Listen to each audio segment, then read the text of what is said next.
नमस्कार. मॅक्स किसान, जैन इरिगेशन आणि कृषी भाग त्याचप्रमाणे इतर सर्व निर्यातदारांच्या सहभागाने आज आपण केळी परिषद या ठिकाणी आयोजित केलेली आहे। मला सांगायला आनंद होईल की आपल्या कार्यक्रमाचं नेतृत्व आणि ज्यांच्या उपस्थितीत आपण असं घेतोय माननीय श्रीमती रक्षाताई खडसे मॅडम, त्याचप्रमाणे आमच्या सर्वांचं प्रेरणास्थान अशोक भाऊ, इतर मान्यवर या ठिकाणी मंचावर आलेले आहेत। मी या ठिकाणी उपस्थित सर्व मान्यवरांना विनंती करतो की या केळी परिषदेचं उद्घाटन दीप प्रज्वलन करून आपण करावं। केळी परिषदेचं उद्घाटन माननीय नामदार श्रीमती रक्षाताई खडसे, केंद्रीय मंत्री, त्याचप्रमाणे अशोक भाऊ जैन, भागवत दादा, अखिल भारतीय बनाना ग्रोअर्स असोसिएशनचे अध्यक्ष, त्याचप्रमाणे माननीय वसंतराव महाजन की ज्यांच्या आजोबापासून ही केळीची वाटचाल आपण जिल्ह्यामध्ये यशस्वीपणे करू शकलो, त्याचप्रमाणे मॅक्स किसानचे रवी आंबेकर सर, जिल्हा अधीक्षक कृषी अधिकारी मान्य श्री तडवी साहेब, डॉक्टर अरुण भोसले सर, यांच्या सर्वांच्या उपस्थितीत आज आपण केळी परिषदेचं उद्घाटन करतो आहोत। त्याचप्रमाणे मला माहिती आहे की आपल्या सभागृहामध्ये आपल्यामध्ये एक प्रगतशील शेतकरी या नात्याने माजी आमदार मान्य श्री जयप्रकाश बाविस्कर साहेब आहेत, त्याचप्रमाणे मान्य श्री राजू पाटील सर, प्रगतशील शेतकरी तथा व्हाईस चेअरमन जेडीसीसी बँक, इतर सर्व सन्मानार्थ शेतकरी, आमचे कृषीभूषण शेतकरी, प्रगतशील शेतकरी,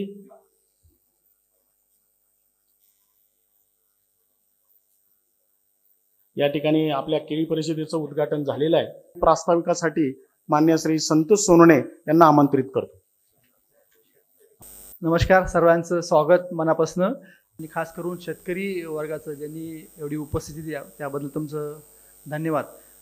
खरं तर हा सन्मान हा जळगाव जिल्ह्याचा आणि केळीचा आहे, कारण शेतकऱ्यांशिवाय कुठलाही कार्यक्रम शक्य होणार नाही। त्यामुळे शेती हा बेस आम्ही ठेवून मॅक्स महाराष्ट्र डिजिटल प्लॅटफॉर्म हा मॅक्स किसान घेऊन आला आहे आणि खास करून केळी उत्पादन क्षेत्रात कशी वाढ व्हावी आणि केळी निर्यातीमध्ये कशा प्रकारे नवनवीन तंत्रज्ञान, नवनवीन बाजारपेठा कशा तयार होत आहे, यासाठी हे आपण माध्यम म्हणून मॅक्स किसानने हा पाऊल उचललं आहे। आणि खास करून यामध्ये ज्यावेळेस ही संकल्पना आली, ज्यावेळेस मी सगळ्यात अगोदर मंत्री महोदय मान्य रक्षाताई खडसे यांना ही संकल्पना सांगितली आणि नंतर जिल्हाधिकाऱ्यांशी चर्चा झाली, त्यात लगेच जिल्हाधिकाऱ्यांनी मान्यता दिली आणि त्यांनी पूर्णपणे सहकार्य केलं। त्यानंतर मी जैन इरिगेशन, ज्यांनी मी केळी आणि जैन इरिगेशन यांचं जे नातं जे आहेत आणि ज्यांनी देशभर, महाराष्ट्रात देशभर केळी पसरवली, निर्यातीमध्ये निर्यातक्षम केळी जी जात जी असते म्हणजे जी व्हरायटी जी ती तयार केली आणि आज शेतकरी जो आज छोटा शेतकरी आज निर्यातदार करू शकतो। अनेक शेतकरी जे आहेत, अनेक समस्यासुद्धा आहेत आणि ह्या समस्याचं निराकरण कसं व्हावं, संशोधन व्हावं, निर्यातक्षम केळी निर्माण व्हावी, तसंच हे माध्यम म्हणून आणि तंत्रज्ञान ज्या केळीवर पडणारे रोग जे असतात त्या रोगाचं सुद्धा नियंत्रण कसं करावं, हा एकाच प्लॅटफॉर्ममध्ये आपण हे करणार आहोत। आणि हे सगळं आयोजन जे आहेत इथं उपस्थित जरी कमी जरी असली तरी हे सगळं डिजिटल आपण प्लॅटफॉर्ममध्ये मांडणार आहोत आणि प्रत्येक तंत्र जे आहेत किंवा जे दिवसभरातनं जे तज्ज्ञ मंडळी आपल्याला जे मार्गदर्शन करणार आहेत त्या मार्गदर्शनाचं प्रत्येकदा त्याचं रेकॉर्डिंग होऊन ते लाईव्ह केलं जाणार आहे। प्रत्येकाचे रील्स हे सगळ्याधिक लाखो शेतकऱ्यांपर्यंत पोहोचवण्याचं काम मॅक्स किसान, मॅक्स महाराष्ट्र हे प्लॅटफॉर्म करणार आहे। आणि हा जो घेण्याचा प्रयत्न सगळ्यात महत्त्वाचा आहे की केळी क्लस्टर जो अनेक वर्षापासूनचा जो आपल्याकडे केळीची जी मागणी होती केळी क्लस्टरची, आणि ती खास करून केंद्र सरकारने केळी क्लस्टरला परवानगी दिली आणि जळगाव जिल्ह्याचा हा मान जो आहे वाढवला आहे। आणि मला असं वाटतं इथून खरं जळगाव जिल्ह्याचं खरं भवितव्य बदलणार आहे, कारण जर बघितलं केळी जी आहे आपल्याकडे खूप मोठ्या प्रमाणात पिकवली जाते, पण निर्यात जे आहेत अजून आपण मागचे जिल्हे जे आहेत किंवा मागचे प्रदेश जे आहेत हे पुढे जात चालले। जसं बघायला गेलं तर सोलापूर जिल्हा जर बघितला की केळी निर्यातीमध्ये हा पुढे चालला आहे, म्हणून जळगाव जिल्हा कुठे मागे पडतोय का किंवा महाराष्ट्रात केळी ही वाढली पाहिजे त्याबद्दल वादच नाही। निर्यातक्षम प्रत्येक शेतकऱ्यांनी केळी निर्यातक्षम बनवली पाहिजे आणि त्यासाठी ज्या आपल्याला करता येईल जे माध्यम जे आहे ते माध्यम आता डिजिटल माध्यम जे आहेत ते लोकांपर्यंत पोहोचवण्याचं काम आपण करतो आहेत। यासाठी मी खास करून कृषी विभागाचा सुद्धा धन्यवाद देतो। मी खास करून जैन इरिगेशनचे अशोक भाऊ जैन यांना खूप त्यांना मानतो आणि त्यांनी ह्या संकल्पनेला चालना दिली, त्यांनी सुद्धा पाठबळ दिलं आणि त्यामुळे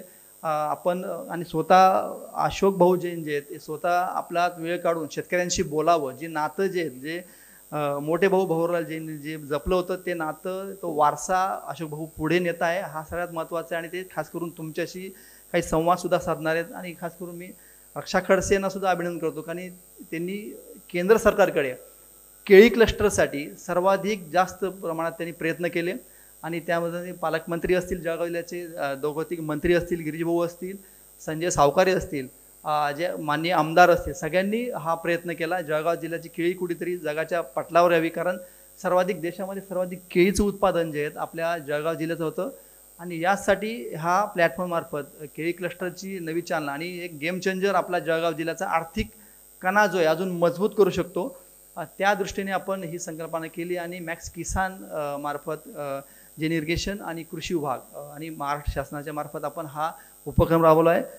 खूप महत्त्वाचे वक्ते इथं आलेले आहेत, ज्यांनी केळी विक्री ती निर्यात कशी करावी असे सुद्धा आपल्याकडे मोठे मोठे गेस्ट आलेले आहेत. आणि त्यांचं आपण दिवसभर सेशन ठेवलं आहे, आपण त्याचा पूर्णपणे लाभ घ्यावा ही विनंती करतो. आणि दोन माझं प्रास्ताविक जे थोडकं होतं ते मी संपवतो. धन्यवाद. यानंतर मित्रांनो, ज्यांची आपण आवर्जून वाट पाहत होतो आणि ज्यांच्या पुढाकाराने आणि ज्यांच्या ध्येयापोटी आजचा हा कार्यक्रम झालेला आहे, अशा माननीय नामदार श्रीमती रक्षा खडसेताई, की ज्या एक सेंट्रल गव्हर्नमेंटमध्ये राज्यमंत्री आहेत यूथ आणि स्पोर्ट्सच्या, त्याचबरोबर आपल्या जिल्ह्याचा त्यांनी ध्यास घेतलेला आहे आणि त्या सातत्याने याच्यावर काम करतायत. मी त्यांना आपल्या सर्वांच्या वतीने विनंती करतो की ताईंनी आम्हा सर्वांना मार्गदर्शन करावं. आज इथे मॅक्स महाराष्ट्र मॅक्स किसानच्या वतीने आयोजित केलेल्या केळी परिषदच्या कार्यक्रमाला व्यासपीठावर उपस्थित असलेले, ज्यांचा खूप मोलाचा वाटा आपल्या केळी शेतकऱ्यांसाठी अनेक नवीन दिशा देणाऱ्या सेक्टरसाठी जो नेहमी राहिलेला आहे, तसे आदरणीय अशोक भाऊ, त्याचप्रमाणे व्यासपीठावर उपस्थित असलेले आपले आमदार अमोल भाऊ जावळे, व्यासपीठावर उपस्थित असलेले आपले जिल्ह्याचे कलेक्टर साहेब, त्याचप्रमाणे इथे उपस्थित असलेले मॅक्स महाराष्ट्राकडनं आलेले आदरणीय रवीजी, इथे उपस्थित असलेले आपले के डी पाटील साहेब, भागवत काका, वसंत काका व सर्व सन्मान्य व्यासपीठ, माझ्यासमोर उपस्थित असलेले आपल्या जळगाव जिल्ह्यातले आणि सोलापूरवरनं आलेले, नंदुरबारवरनं आलेले, सगळ्या महाराष्ट्रातल्या वेगळ्या वेगळ्या भागातनं आलेले सगळे माझे शेतकरी बांधवांनो, आजचा दिवस मला असं वाटतं खूप महत्त्वाचा आहे. आणि आजची ही परिषद नक्कीच येणाऱ्या भविष्यासाठी आपल्याला खूप निर्णयकारक ठरणार आहे. इथे जे काही वेगळे वेगळे सेशन ठेवलेले आहे, त्या माध्यमातनं केळीसाठी आपण काय केलं पाहिजे किंवा काय करता आलं पाहिजे, त्याचा मेन उद्देश हाच आहे. माझ्यापेक्षा इथे खूप तुम्ही सुद्धा शेती करणारे लोक आहात, अनुभवी लोक आहात, प्रॅक्टिकली तुम्ही सगळे जमिनीवर राहून काम करतात, तर तुम्हाला त्याच्यातला जास्त अभ्यास आहे. त्याचबरोबरने जे आपले इथे सायंटिस्ट आहे, की ज्यांनी एक टेक्निकल पद्धतीने आपण शेतीमध्ये कसा पुढाकार घेऊ शकतो, काय बदल घडू शकतो, त्या संदर्भातली सुद्धा आपल्याला इथे माहिती मिळणार आहे. एक्सपोर्ट क्वालिटीसाठी इथे नक्कीच पठाण साहेबांनी खूप चांगलं मार्गदर्शन केलं.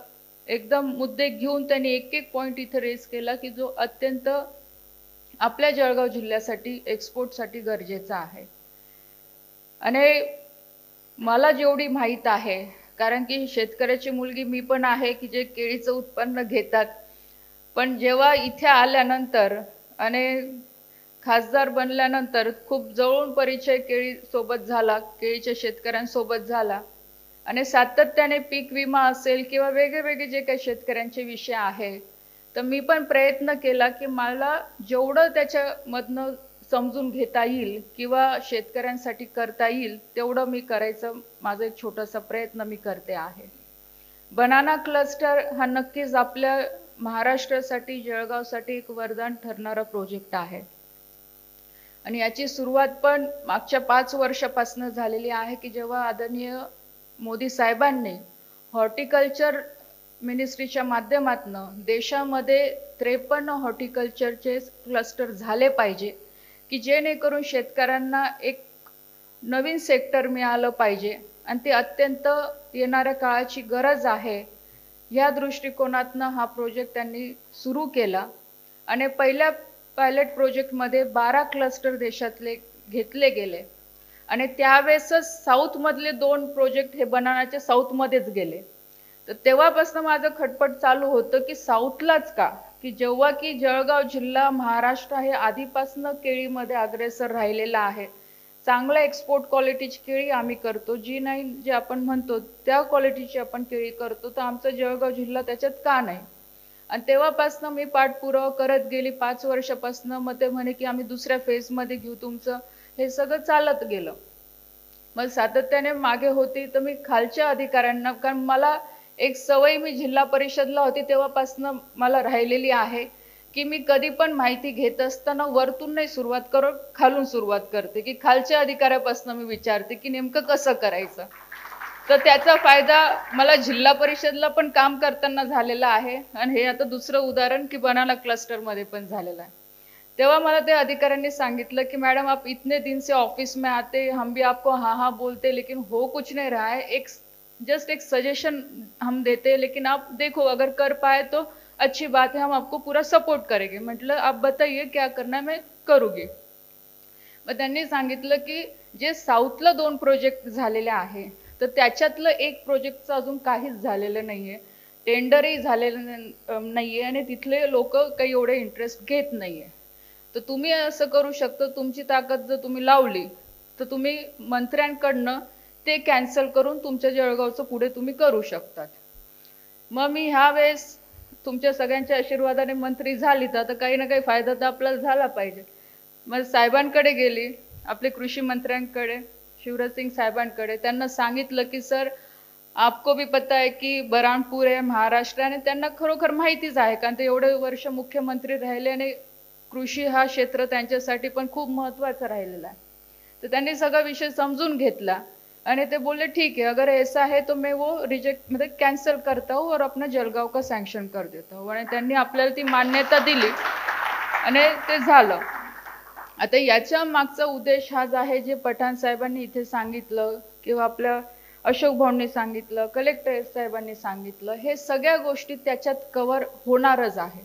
आणि आपलाही प्रयत्न तो चालू आहे की जो गॅप एवढ्या वर्ष जो राहिलेला आहे आपल्या जळगाव जिल्ह्यासाठी, आपल्या खानदेशसाठी किंवा महाराष्ट्रासाठी, तर तो गॅप ह्या क्लस्टरच्या माध्यमातून भरून निघाला पाहिजे.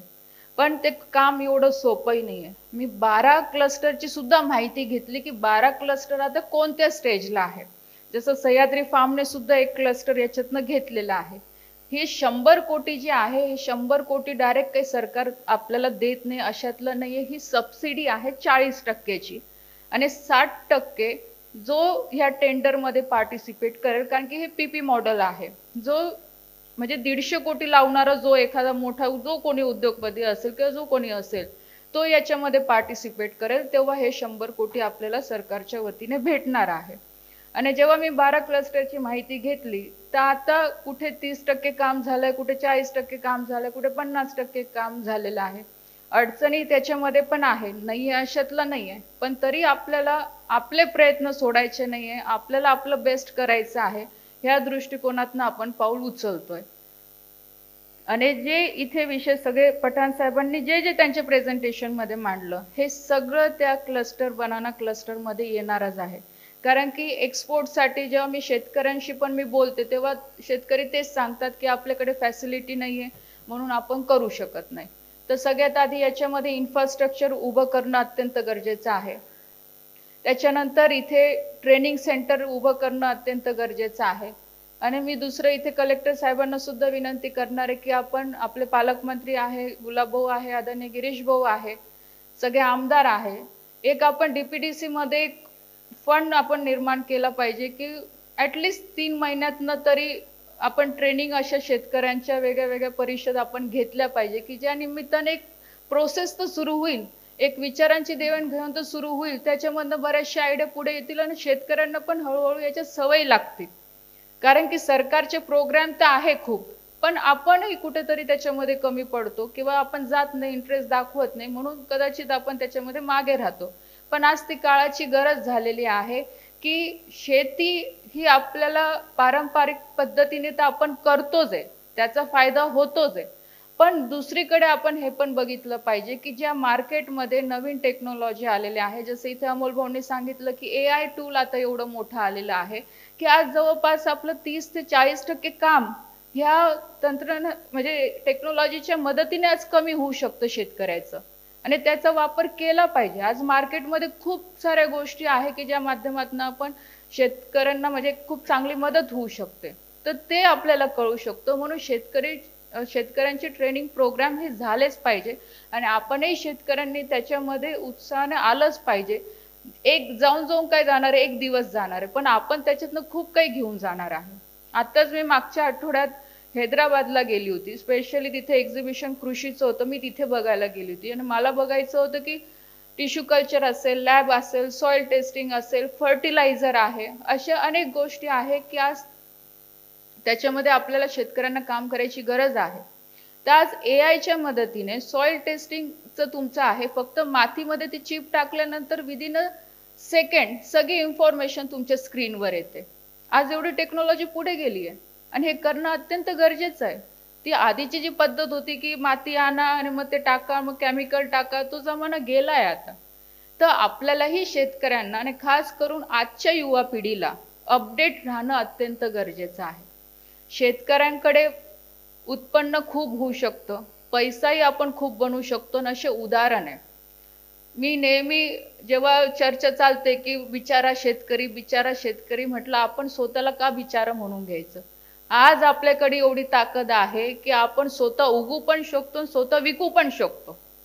फक्त आपल्याला येऊन म्हणजे पुढे येऊन सगळ्या गोष्टी शिकायची गरज आहे आणि आजचा युवा हे करू शकतो.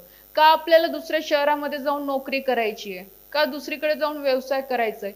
आपल्याकडे 5 एकर असेल, 2 एकर असेल, 10 एकर असेल, त्याच्यातनंच आज खूप पैसा आपण कमवू शकतो. फक्त गरज आहे की नवीन टेक्नॉलॉजीला एक्सेप्ट करून शेतीमध्ये थोडं रिसर्च करून त्या गोष्टींना पुढे घेऊन जाणं अत्यंत आपल्याला गरजेचं आहे.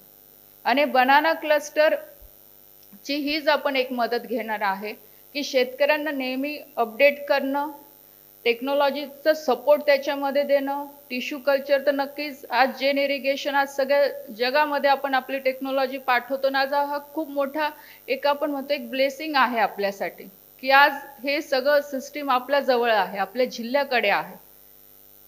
त्यांचा एक खूप मोठा सपोर्ट नेहमी आपल्याला राहिलेला आहे आणि पुढे सुद्धा राहणार आहे. इथे ट्रान्सपोर्टचा विषय झाला तर त्या संदर्भातल्या पण आमच्या बैठका झाल्या. कॉन्कर सोबत आपण बोलणं करतो आहे की रोड ट्रान्सपोर्ट पेक्षा आपल्याला रेल्वेचं कसं म्हणजे फ्लेक्झिबल होईल आणि आपल्याला प्रॉफिटेबल होईल याच्यासाठी आम्ही बोलतो आहे आणि त्याचे रेट सुद्धा मी काढलेले आहे. जसं इथे GNPTचा विषय सांगितला तर आपण क्लस्टरमध्ये तेच इन्व्हॉल्व करायचं दृष्टिकोनातनं काम करतोय की बाय रोड जर तुमचं 20 टनचं कंटेनर गेलं तर आय थिंक सो 53,000 काहीतरी लागतात असे मला माहिती आहे. कमी म्हणजे आकडा मागे पुढे होऊ शकतो माझ्याने, मी जी माहिती घेतलेली आहे. आणि जर तेच आपण रेल्वेने पाठवलं त्यास जवळपास 30-35% फरक पडतोय. वेळेची बचत होते, सेफली आपला माल जातोय, हँडलिंग कमी होते आहे की डॅमेजचे प्रमाण त्याच्यामध्ये कमी होणार आहे. ते हे सुद्धा आपण त्याच्यामध्ये कव्हर करतोय. कॉन्कर सोबत आमच्या बैठकाही झालं आणि सगळ्यात महत्त्वाचं की अपेडा याच्यामध्ये खूप चांगल्या पद्धतीने आपल्याला सपोर्ट करते आहे. जसं इथे सोलापूरच्या बाबतीमध्ये सांगितलं की सोलापूरला शेतकऱ्यांनी त्यांचे कोल्ड स्टोरेज म्हणा किंवा पॅकेजिंग हाऊस केलेले आहे. मी सुद्धा शेतकऱ्यांना विनंती करेल, जर आपल्याला अपेडाकडनं 35% आज सबसिडी मिळते तर तुम्ही FPO फॉर्म करा. FPOच्या माध्यमातून तुम्ही ते इन्फ्रास्ट्रक्चर उभं करा, तर एक शेतकऱ्याला ते जड सुद्धा जाणार नाहीये. जेव्हा की आज भारत सरकार FPOला सगळीकडनं सपोर्ट करते आहे. आपल्या जिल्ह्यामध्ये पण FPO आहे, पण ठीक आहे काही प्रमाणामध्ये ते काम करताय, पण अजून सगळे काम नाही करत आहे. जर प्रत्येक गावातनं एक जरी FPO आपण तयार केली तर मॅग्नेटचं इथे सांगितलं, मॅग्नेट सारखी योजना घेऊ शकतो की ज्याच्यामध्ये जवळपास 10 कोटीपर्यंत आपल्याला फंड मिळतो आहे. स्मार्ट योजना आहे, त्याच्यामध्ये पण 3-3, 4-4 कोटी रुपये आपल्याला गोडाऊनसाठी मिळत आहे. तशीच योजना जशी मी गोडाऊनची अपेडाची तुम्हाला सांगितली, त्याच्यासाठी तर तुम्हाला आमची शिफारसची गरज पण नाहीये. बँककडे जायचं आहे, बँकेकडे जर तुम्ही अर्ज केला तर तुम्हाला गोडाऊनसाठी सबसिडी आज सरकार देते आहे. एवढ्या सगळ्या फॅसिलिटी आपल्याकडे आहे. पण आपल्याला एकत्र येऊन काम करायची गरज आहे आणि खास करून FPOला आता पुढाकार घ्यावा लागणार आहे आणि त्याचा मागचा उद्देशच तो आहे की शेतकऱ्यांनी जर संघटित होऊन काम केलं तर आज सरकारच्या माध्यमातून मदत पण मिळते, त्या माध्यमातून जे एक्सपोर्ट करतात किंवा जे काही उत्पन्न घेतात किंवा बाहेरून तुम्ही जे काही परचेस करतात त्याच्यामध्ये रेटचं सुद्धा खूप फरक पडतो. आता जर तुम्ही FPO फॉर्म केली, तिथे सपोज गावातले शेतकरी तुम्ही त्या FPO मध्ये घेतले, आज 200-300 शेतकऱ्यांचा गट तो झाला, तर आज एखादे फर्टिलायझर तुम्हाला परचेस करायचं आहे, इंडिव्हिज्युअल तुम्ही घ्यायला गेले तर तुम्हाला किती 5-10% डिस्काउंट देईल आणि तेच जर तुम्ही एक खट्टा जर माल घ्यायला गेले तर नक्कीच आज तुम्हाला 10-15% जास्त फायदा होऊ शकतो. हा बेनिफिट तुम्ही घेतला पाहिजे. बियाणं आपण घ्यायला गेलो, जे काही आपण घेणार आहे मार्केटमधनं, आज तिथे आज शेतकऱ्यांचे पैसे वाचतात. आज जर तुम्हाला काही माल मार्केटमध्ये एक्सपोर्ट करायचा आहे तर त्याचंही मदत होऊ शकते. म्हणून FPOचं राहणं हे येणाऱ्या काळामध्ये अत्यंत गरजेचं आहे. म्हणून त्या दृष्टिकोनातनं पण आपण पाऊल उचलणं हे अत्यंत गरजेचं आहे. दुसरी इथे महत्त्वाची गोष्ट जी इथे सांगितली की एक्सपोर्ट, जसं इथे पठाण सरांनी सांगितलं की बाबा आता रशिया एक असं आपल्यासाठी मार्केट, खूप मोठं मार्केट ओपन झालेलं आहे. कारण की आता इकडे आपण जर बघितलं की युक्रेन आणि रशियाचं वॉर झाल्यामुळे युरोपियन कंट्रींनी रशियाचं आणि त्यांचं पूर्ण वेगळं वेगळं सेपरेशन झालेलं आहे. युरोपियन कंट्रीकडनं रशियाकडे माल जात नाही, रशियाचं तिकडे माल जात नाही.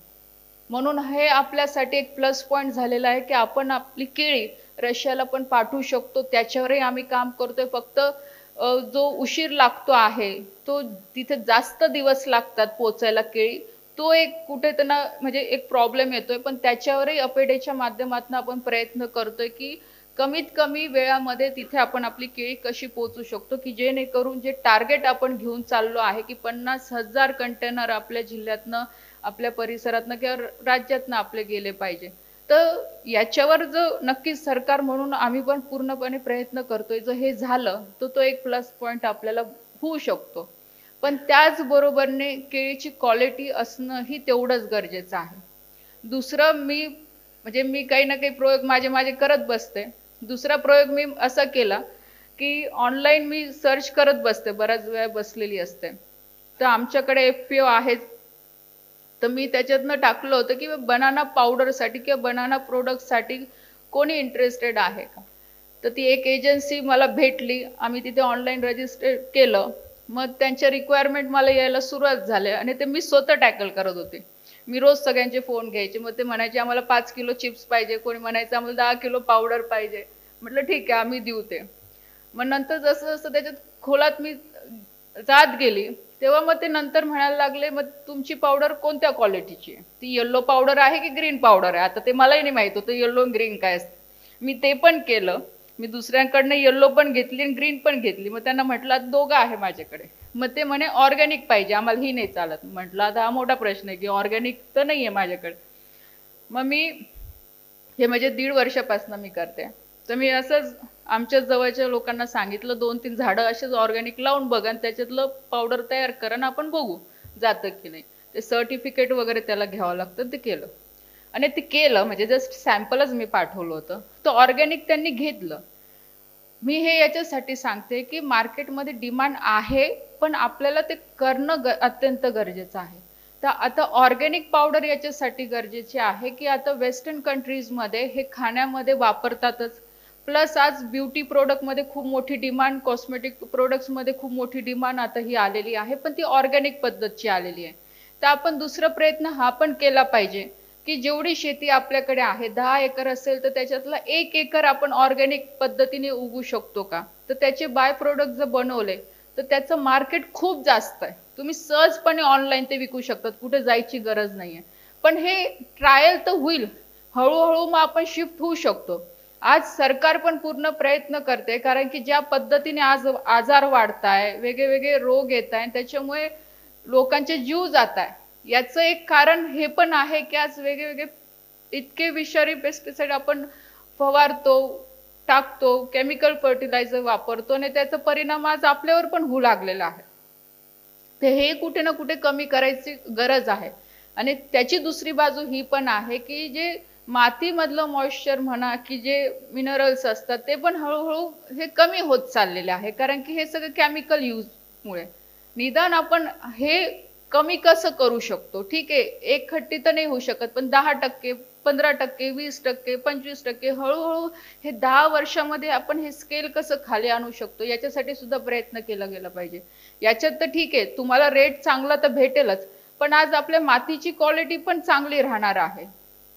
मी काल बरामपूरला गेली होती, तिथे कार्यक्रम होता आणि मला पण ते पटलं की बाबा आपण जेव्हा म्हणजे शेतीला आपली आई मानतो, पण आपण कधी म्हणजे मे बी काही शेतकरी करत असतील, मी असं नाही म्हणत कोणीच करत नसेल, पण आपण शेती किती दिवस खाली ठेवतो? ब्रेक कधी देतो आपण? कारण आपण देतच नाही ब्रेक. आज शेतीला सुद्धा आरामाची गरज आहे, तर कुठे ना कुठे त्या शेतीला पण ब्रेक आपण दिला पाहिजे. तर ह्या सगळ्या गोष्टींचा सुद्धा विचार झाला पाहिजे. आज कमी पैशांमध्ये, कमी जमिनीवर, कमी पाण्यामध्ये, कमी खर्चामध्ये जास्त उत्पन्न कसं घेऊ शकतो याच्यावर आपण जास्त भर देण्याची गरज आहे. आणि आज तशा टेक्नॉलॉजी मार्केटमध्ये आहे. फक्त आपल्याला गरज आहे की त्या लेवलला जाऊन आपण माहिती घेणे, प्रॅक्टिकली स्वतः रिसर्च करणे, स्वतः जाऊन बघणे, त्याच्यातली माहिती घेऊन त्या पद्धतीने आपण काम करणे. आणि त्यातल्या त्यात आपला जळगाव जिल्हा ह्या गोष्टीमध्ये खूप पुढे आहे. म्हणजे ऑल ओव्हर महाराष्ट्रातला शेतकरी जर बघितला, आपण नक्की शिकायचा प्रयत्न करत असतो, पण अजून थोडं ऍक्टिव्हली जर आपण काम केलं तर नक्कीच आपण खूप चांगलं काम ह्या माध्यमातून आपण करू शकतो. इथे कलेक्टर साहेबांनी सांगितलं की पाण्याची पातळी हळूहळू कमी होत चाललेली आहे. तो खरं आपल्यासाठी खूप महत्त्वाचा विषय आहे. दुसरी गोष्ट की दरवर्षी जे आपल्या शेतकऱ्यांचं नुकसान होतं, गारपीटमुळे होतं, वाऱ्यामुळे होतं, पण याचंही कारण आपण शेतकऱ्यांनी शोधलं पाहिजे की हे कशामुळे होतं. जे माझं अंडरस्टँडिंग राहिलेलं आहे, जे मला कळालेलं आहे की आज बांधावर आपलं कुठेही झाडं दिसत नाही. आज जिल्ह्यामध्ये प्लांटेशन पूर्ण कमी झालेलं आहे. आज शेतकरी एकही बांधावर झाड ठेवायला तयार नाहीये. तर याचा सुद्धा आपण विचार केला पाहिजे की ठीक आहे, तुम्हाला असं वाटतं की बाबा की तेवढी सावली पडली तर तेवढे माझे केळीचे झाडं कमी लागतील, जर हा आपला समज असेल तर तिथे तुम्ही असे झाडं लावा की त्याच्यातनंही तुम्हाला उत्पन्न भेटेल. असे काही झाडं लावा की तिथे तुमचं नुकसानही होणार नाही. पण आपण जे अशाच पद्धतीने शेती करत गेलो, आज तुम्ही सांगा, आणि हे प्रॅक्टिकल आहे, आज जर वारा फिरून गेलं तर तुमची एवढी वर्षभराची मेहनत 5 मिनिटात पूर्ण संपून जाते. ठीक आहे, सरकार मदत करते पीक विम्याच्या माध्यमातून, करून करून किती करते. आज शेतकरी 3-4 वर्ष मागे चालला जातो. तर याच्यावरही आपण विचार केला गेला पाहिजे की प्लांटेशन जेवढं जास्त करता येईल. ठीक आहे, बांधावर नका लावू, रोडच्या साईडला तर लावा. सगळं सरकारच नाही करू शकत, काही जबाबदारी आपण सुद्धा सगळ्यांनी घेतली पाहिजे की बाबा माझं शेत आहे तर माझ्या शेताच्या बाहेर जो रोड आहे, जेवढी जागा आहे, पावसाळ्यात मी तिथे 10 झाडं लावून टाकतो, काय फरक पडतो? पाणी तर तिथे आहे, खत तुम्ही तुमच्या तिथे पिकांना टाकतो, थोडंसं खत त्या झाडाला पण टाकून द्या. शेवटी प्रोटेक्शन तर तुमचंच होणार आहे. टेम्परेचर कमी त्या झाडांमुळेच होणार आहे. आज त्याचाही फटका आपल्याला खूप मोठ्या प्रमाणात भेटतो. टेम्परेचर वाढतो, आपल्या उत्पन्नावर त्याचा परिणाम होतो, क्वालिटीवर परिणाम होतो. पण जर आपण झाडं लावले, टेम्परेचर आज 2-3 डिग्रीनी जरी खाली गेलं तर त्याचा फायदा आपल्यालाच होणार आहे. आज पाण्याची पातळी जी आहे, कारण की असं म्हणतात की झाडाच्या मुळात आज पाणी पण पकडून ठेवतात, मॉइश्चर ठेवतात. जर आपण झाडच नाही ठेवणार तर पाणी पण कुठून राहणार आहे आणि मॉइश्चर पण कुठून राहणार आहे. तर याच्यावरही आपल्याला काम करायची गरज आहे. छोट्या छोट्या गोष्टी आहे, पण ह्या खूप लॉंग टर्म इफेक्टिव्ह गोष्टी आहे. आणि जर ह्या आपण आत्ता लक्षात नाही घेतल्या तर याचा खूप मोठा परिणाम आपल्याला भोगावा लागणार आहे. म्हणून याच्यावरही सगळ्यांनी लक्ष देऊन काम करावं असं मला वाटतं. आणि तसंच दुसरी गोष्ट की इथे ठीक आहे, मेगा रिचार्ज प्रयत्न करतोय, होणारच आहे, पण एवढा मोठा प्रोजेक्ट आहे, त्याला टाइम पण खूप लागणार आहे. बाकीचे इरिगेशनचे प्रोजेक्ट चालू आहे. तिसरी गोष्ट जी आपण करू शकतो, जे आपल्या शेताच्या गावाच्या बाजूला जे नाले असतील त्याचं खोलीकरण कसं होईल, पावसात कसं पाणी थांबवता येईल, किंवा निदान तुमच्या शेताच्या बाजूला जर एखादा गड्डा करून ते पाणी कसं मिळवत, हे सगळ्या प्रॅक्टिसेस वर्षानुवर्ष चालू आहे, सांगतात, पण प्रॅक्टिकली कोणी करत नाही. हे करायची गरज आहे. कारण की मोठे प्रोजेक्टची आपण वाट बघत गेलो तर आपलं नुकसान त्याच्यामध्ये होणार आहे. म्हणून एक शेतकरी म्हणून वेगळ्या वेगळ्या दिशेने आपण विचार करावं की आपली शेती आपल्याला जपायची आहे. त्याच्यासाठी आपल्याला पाणी पण लागणार आहे, टेम्परेचर पण कमी करायचंय, उत्पन्न पण चांगलं करायचंय, मार्केटिंग पण करायचंय. ह्या दृष्टिकोनातनं आपण विचार करा. फक्त पिकं लावायचंय आणि काढायचंय हे दोनच गोष्टींवर फोकस न ठेवता मल्टीटास्किंग काम आपल्याला करावं लागणार आहे शेतकऱ्यांना. तेव्हा आपण खूप काही चांगलं याच्यातनं यश मिळवू शकतो. आणि त्याचबरोबरने एक महत्त्वाची गोष्ट मी सांगेन की जे आपले यूथ आहे आणि खास करून मला जेवढं माहीत आहे ने जो आपला समाज आहे, म्हणजे जे आपल्याकडची जे केळी उत्पादक शेतकरी मोस्टली जे आहे, तर आपले मुलं काही बाहेर जाऊन नोकऱ्या करत नाही, खूप कमी लोक आहे, बाकी आपण शेतीच करतो. तर अशा मुलांनी सुद्धा, म्हणजे जसं मी आधी पण सांगितलं की आपण या यूथ एंटरप्रेनर आपण कसे बनवू शकतो. ऑनलाईनच्या माध्यमातनं, सॉफ्टवेअरच्या माध्यमातनं, नवीन टेक्नॉलॉजीच्या माध्यमातनं याच्यासाठी सुद्धा आपल्याला प्रयत्न करणं अत्यंत गरजेचं आहे. कारण की ही आता काळाची गरज झालेली आहे. आणि जर आपण अशा पद्धतीने काम केलं तर मला असं वाटतं नक्कीच आपण पुढे जाऊ शकतो. टेक्नॉलॉजीचं उत्तम उदाहरण आपल्या जळगाव जिल्ह्यामध्ये आहे, म्हणजे जेन इरिगेशन. आणि आपण त्यांच्याकडनं एवढं तरी शिकलं पाहिजे की आज भवरलालजी जैन असतील, त्यांनी सुरुवात कुठून केलेली आहे आपल्या सगळ्यांना माहीत आहे. त्यांनी त्यावेळेस आपल्याच लोकांसाठी विचार केला म्हणून आज ते इथपर्यंत आपण पोहोचलो. आज अशोक भाऊ असतील किंवा सगळेच त्यांची टीम असेल, आज पाटील साहेब असतील, आज ते ह्या फील्डमध्ये पुढे गेलेले आहे. पण शेवटी टेक्नॉलॉजीचा खूप मोठा उपयोग त्यांनी करून घेतलेला आहे. तसाच उपयोग आजच्या पिढीला पण करणं अत्यंत गरजेचं आहे. जर तशा पद्धतीने आपण काम केलं तर खूप चांगलं उत्पन्न घेऊ शकतो. एक्सपोर्ट क्वालिटीची आपण केळी पोचू शकतो. इथे आता जसं साहेब बोलले की आपलं केळीचं कोणी ॲम्बेसेडर नाही, आणि ही गोष्ट खरी पण आहे. आज विचार करा, आपण हॉटेलमध्ये गेले की केळीच्या पानावर जेव्हा जेवण करतो आपलं खूप कौतुक वाटतं ना, आपण 500ची नोट काढून पण देतो तिथे. पण कधी आपण हा नाही विचार करत की माझ्या बागातच केळी आहे तर मी रोज त्याच्यावर येऊन आणून का नाही जेवण करू शकत. पाहुणे येतात तेव्हा मी का नाही केळीच्या पानावर जेवण वाढू शकत. हे केलं पाहिजे आपण. रोज केळी खायचं, आपलं ब्रँडिंग आपल्याला स्वतःला करावं लागणार आहे. आपण लग्नामध्ये एवढ्या म्हणजे मी पण विचार करते, आज सगळ्या प्रकारची मिठाई आपण ठेवतो, ठेवा, एक एक केळी पण ठेवा ना, काय फरक पडतो, खाऊ द्या. त्याच्यानंतर आता मी त्याच्यावर काम करते आहे की आम्ही बनाना पेपरवर पण काम करतोय. मी ते पण आयडिया माझ्या डोक्यात आहे. ठीक आहे, बनाना पेपरची पण आपण सुरुवात केली पाहिजे. आपले शाळा आहे, ऑफिसेस आहे, आपल्या जळगाव जिल्ह्यातनं सुरू करू. आज बाय प्रोडक्ट म्हणायला गेलं, चला आज प्रत्येक शाळेमध्ये, ऑफिसेसमध्ये आपण बनाना पेपर पासनं केलेली वही किंवा डायरी का नाही ठेवू शकत. ठेवू शकतो. आज बाय प्रोडक्ट तुमचं तयार झालं. तुमच्या म्हणजे आपले स्वर्गीय हरिभाऊ जावळेंनी जे बनाना वाईनच्या माध्यमातून जे लिक्विड जे तयार केलं होतं, सोपं पद्धत आहे, सगळ्यांना माहिती आहे. आज तुमच्या शेतामध्ये फक्त एक मशीन आणून बसवायची आहे, एक माणूस लावायचा आहे, ते लिक्विड निघालं त्याचंच फर्टिलायझर करून तुम्ही झाडांना का नाही टाकू शकत. टाकू शकतात. आज तेच बायोचं एक उत्तम उदाहरण तुमच्याकडे झालं. तुमचाच पैसा तिथे वाचतोय, तुमचंच बाय प्रोडक्ट तिथे तयार होत आहे. खूप साऱ्या गोष्टी करण्यासारख्या आहे. फक्त आपल्याला गरज आहे की थोडं मेहनत घेऊन, अशी मेहनत, शेतकरी म्हणजे मेहनतीच असतो, त्यात कुठे शंका नाही, पण अजून थोडं त्याच्यामध्ये कष्ट आपण घेतले तर खूप चांगलं याच्यातनं आउटपुट आपल्याला मिळू शकतो असं मला वाटतं. आज मॅक्स किसानच्या माध्यमातून खरोखर खूप चांगलं आयोजन ह्या परिषदचं झालं.